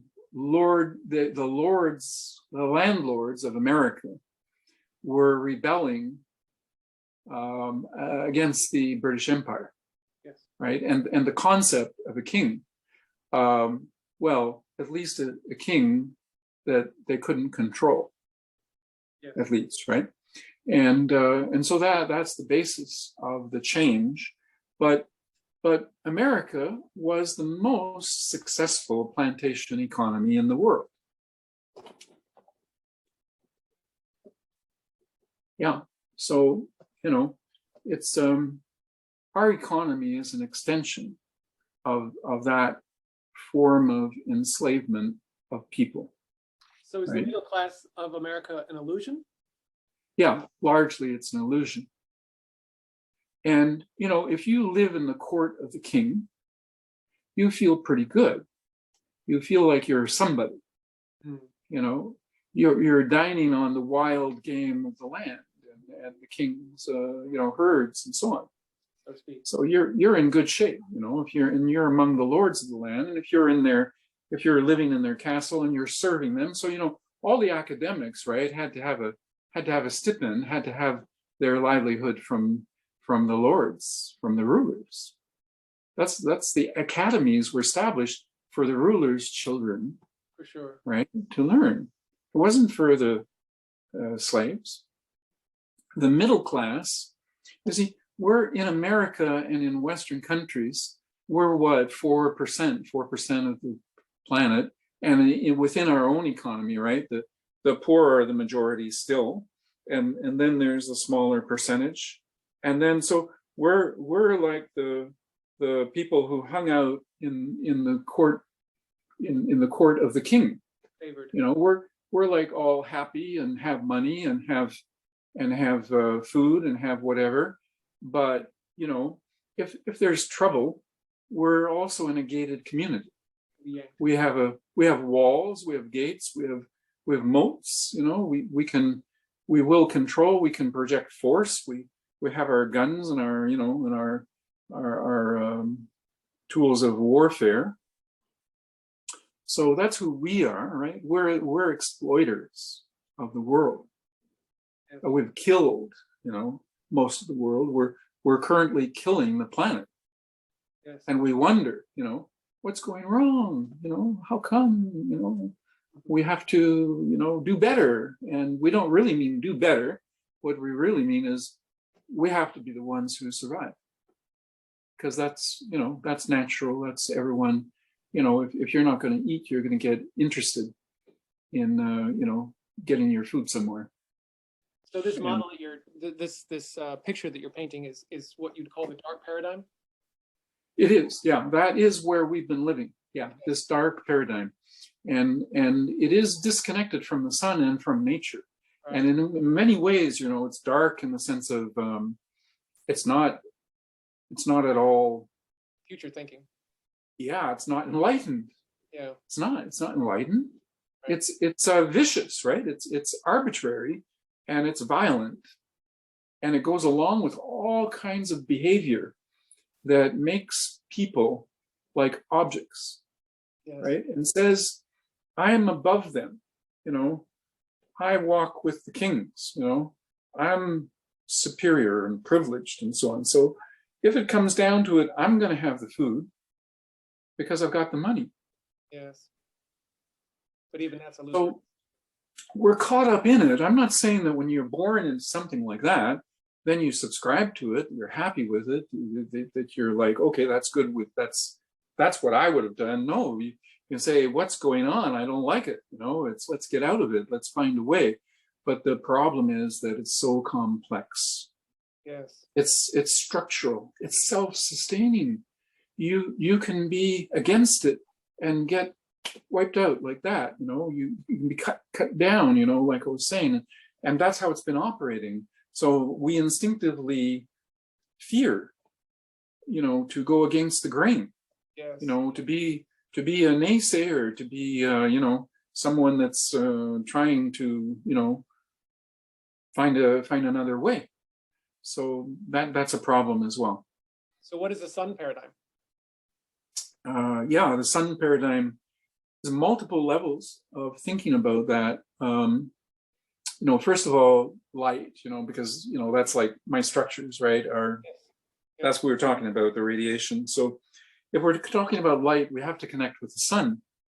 So we change our architecture, we change our lifestyle. Okay.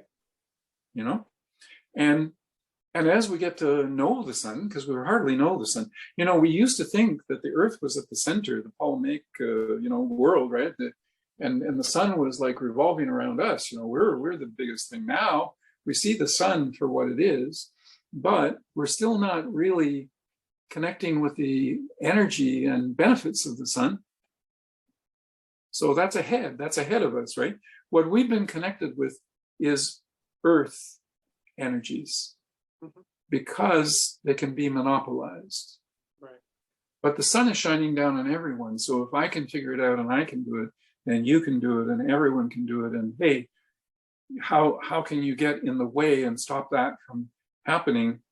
It's pretty hard, right? Because the sun is shining everywhere. So that's a wonderful model, right? A way to think about how can we get people some kind of sovereignty, you know, because we're saying they're subjugated. We're all subjugated. We're all consumers. How can we make everyone a producer? Well, we can plug them into the sun, maybe right at their home. That's what they call hyper local, right in your backyard. You plug in to a new energy, and nature. I said nature is everywhere, right? There's algae in the air. There's you know, there's spores and bringing them in, and you know, if you make a little pool of water and leave it, and you know, it's got some sunlight and so on, sooner or later you're going to see some organic stuff there, right? Right. So it's nature is self-populating, right? So and you know, plants produce abundantly. So all we need to do is learn. You know, all we need to do is learn. One of the programs, by the way, I guess I know it's long. It's already been long, and yeah, I'm Okay. kind of. That's what I'm trying. But one of the things we could talk about, you know, is the space program. Yeah, the space, the NASA. Yeah, NASA, the National, you know, Aeronautics and Space Administration. NASA had excellent programs studying ecological life support. Yes. Actually, they called it closed ecological life support systems. Right. Well funded. I was part of that thing from Canada, which was you know, I don't know if I was the only one, but often seemed like I was the only one connecting with that program. And they determined remarkable things, and we can talk about these things. So what I'm saying is doable, is not sort of some fantasy. This is something you can replicate in your own backyard. And I want to help people to do exactly that, right? To take action on this, like not tomorrow, not after they've learned. You know, they don't have to study this for a year to do it. You can start to do it right away. Learn as you go, you know, learn by doing, because that's one of the only ways we can actually, you know, rediscover nature, is to bring it close, bring it back to us, bring it close to us again. So we can do that with our SolaRoof, you know, products that we're creating. So the pod, you know, you can put a small pod, which is, you know, just a small transparent dome, you know, a little structure, like a gazebo, actually, you know, sort of that size. Put it up in your backyard and start to learn about connecting with the sun. Okay. And you can see the plant, you know, the leaf canopy. You can see the transpiration, condensation. You can create a pool of water, you know, that you own, that is yours to work with, right? And you can get close to these natural processes And what if everybody did that? And all of a sudden, people just realize that you can have all the food you need to eat from your own backyard. My God, how about that? As long as you adjust what you're eating, you're more conscious of your diet.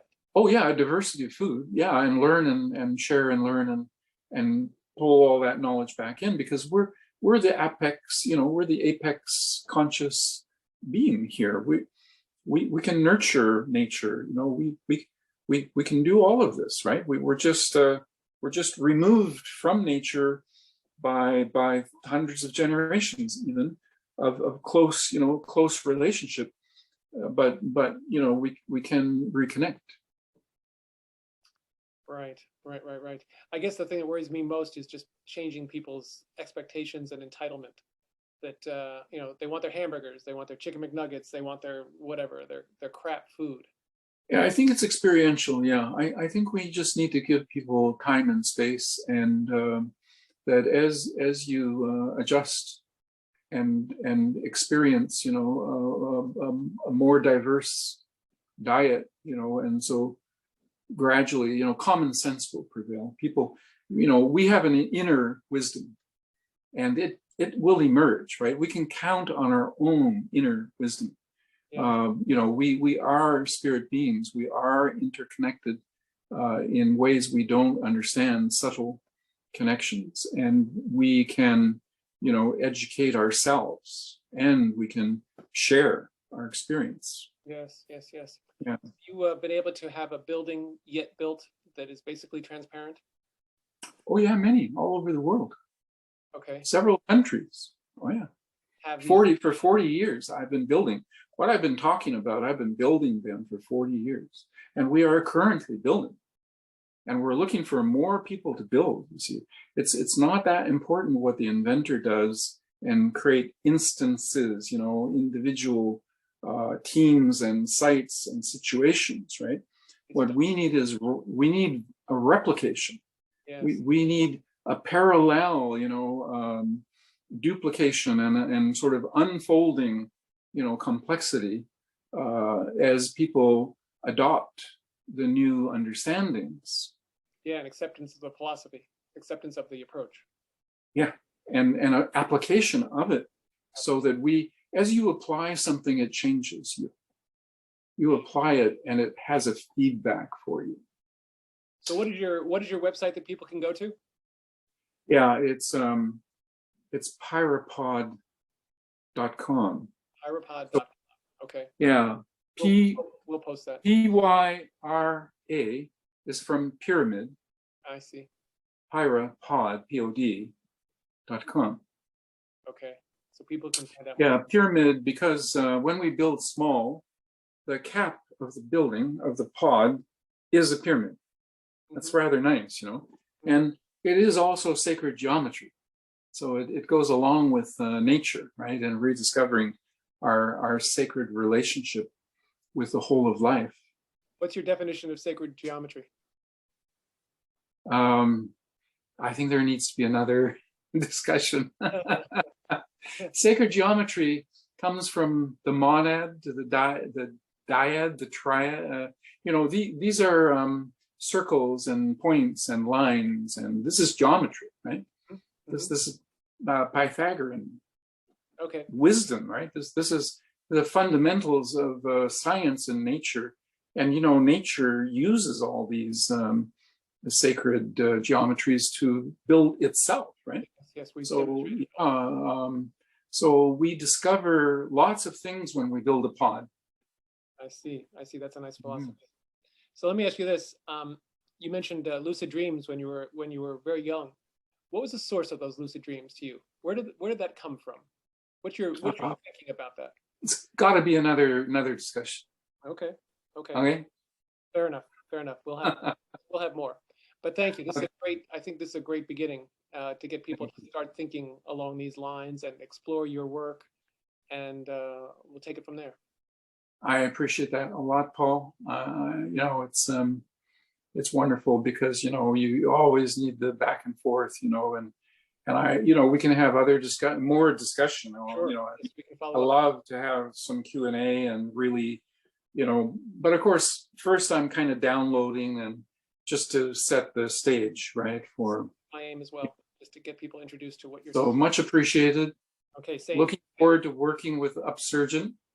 Thank you very much. Yes, because Forward to working. we're going to start making this happen, you know, in simple ways too, you know, and that's important. We've had some All right. wonderful developments lately, so we're optimistic and we appreciate your time. Oh, great. Thank you. Thank you. Bye for now. Take care. Have a great day. Yeah.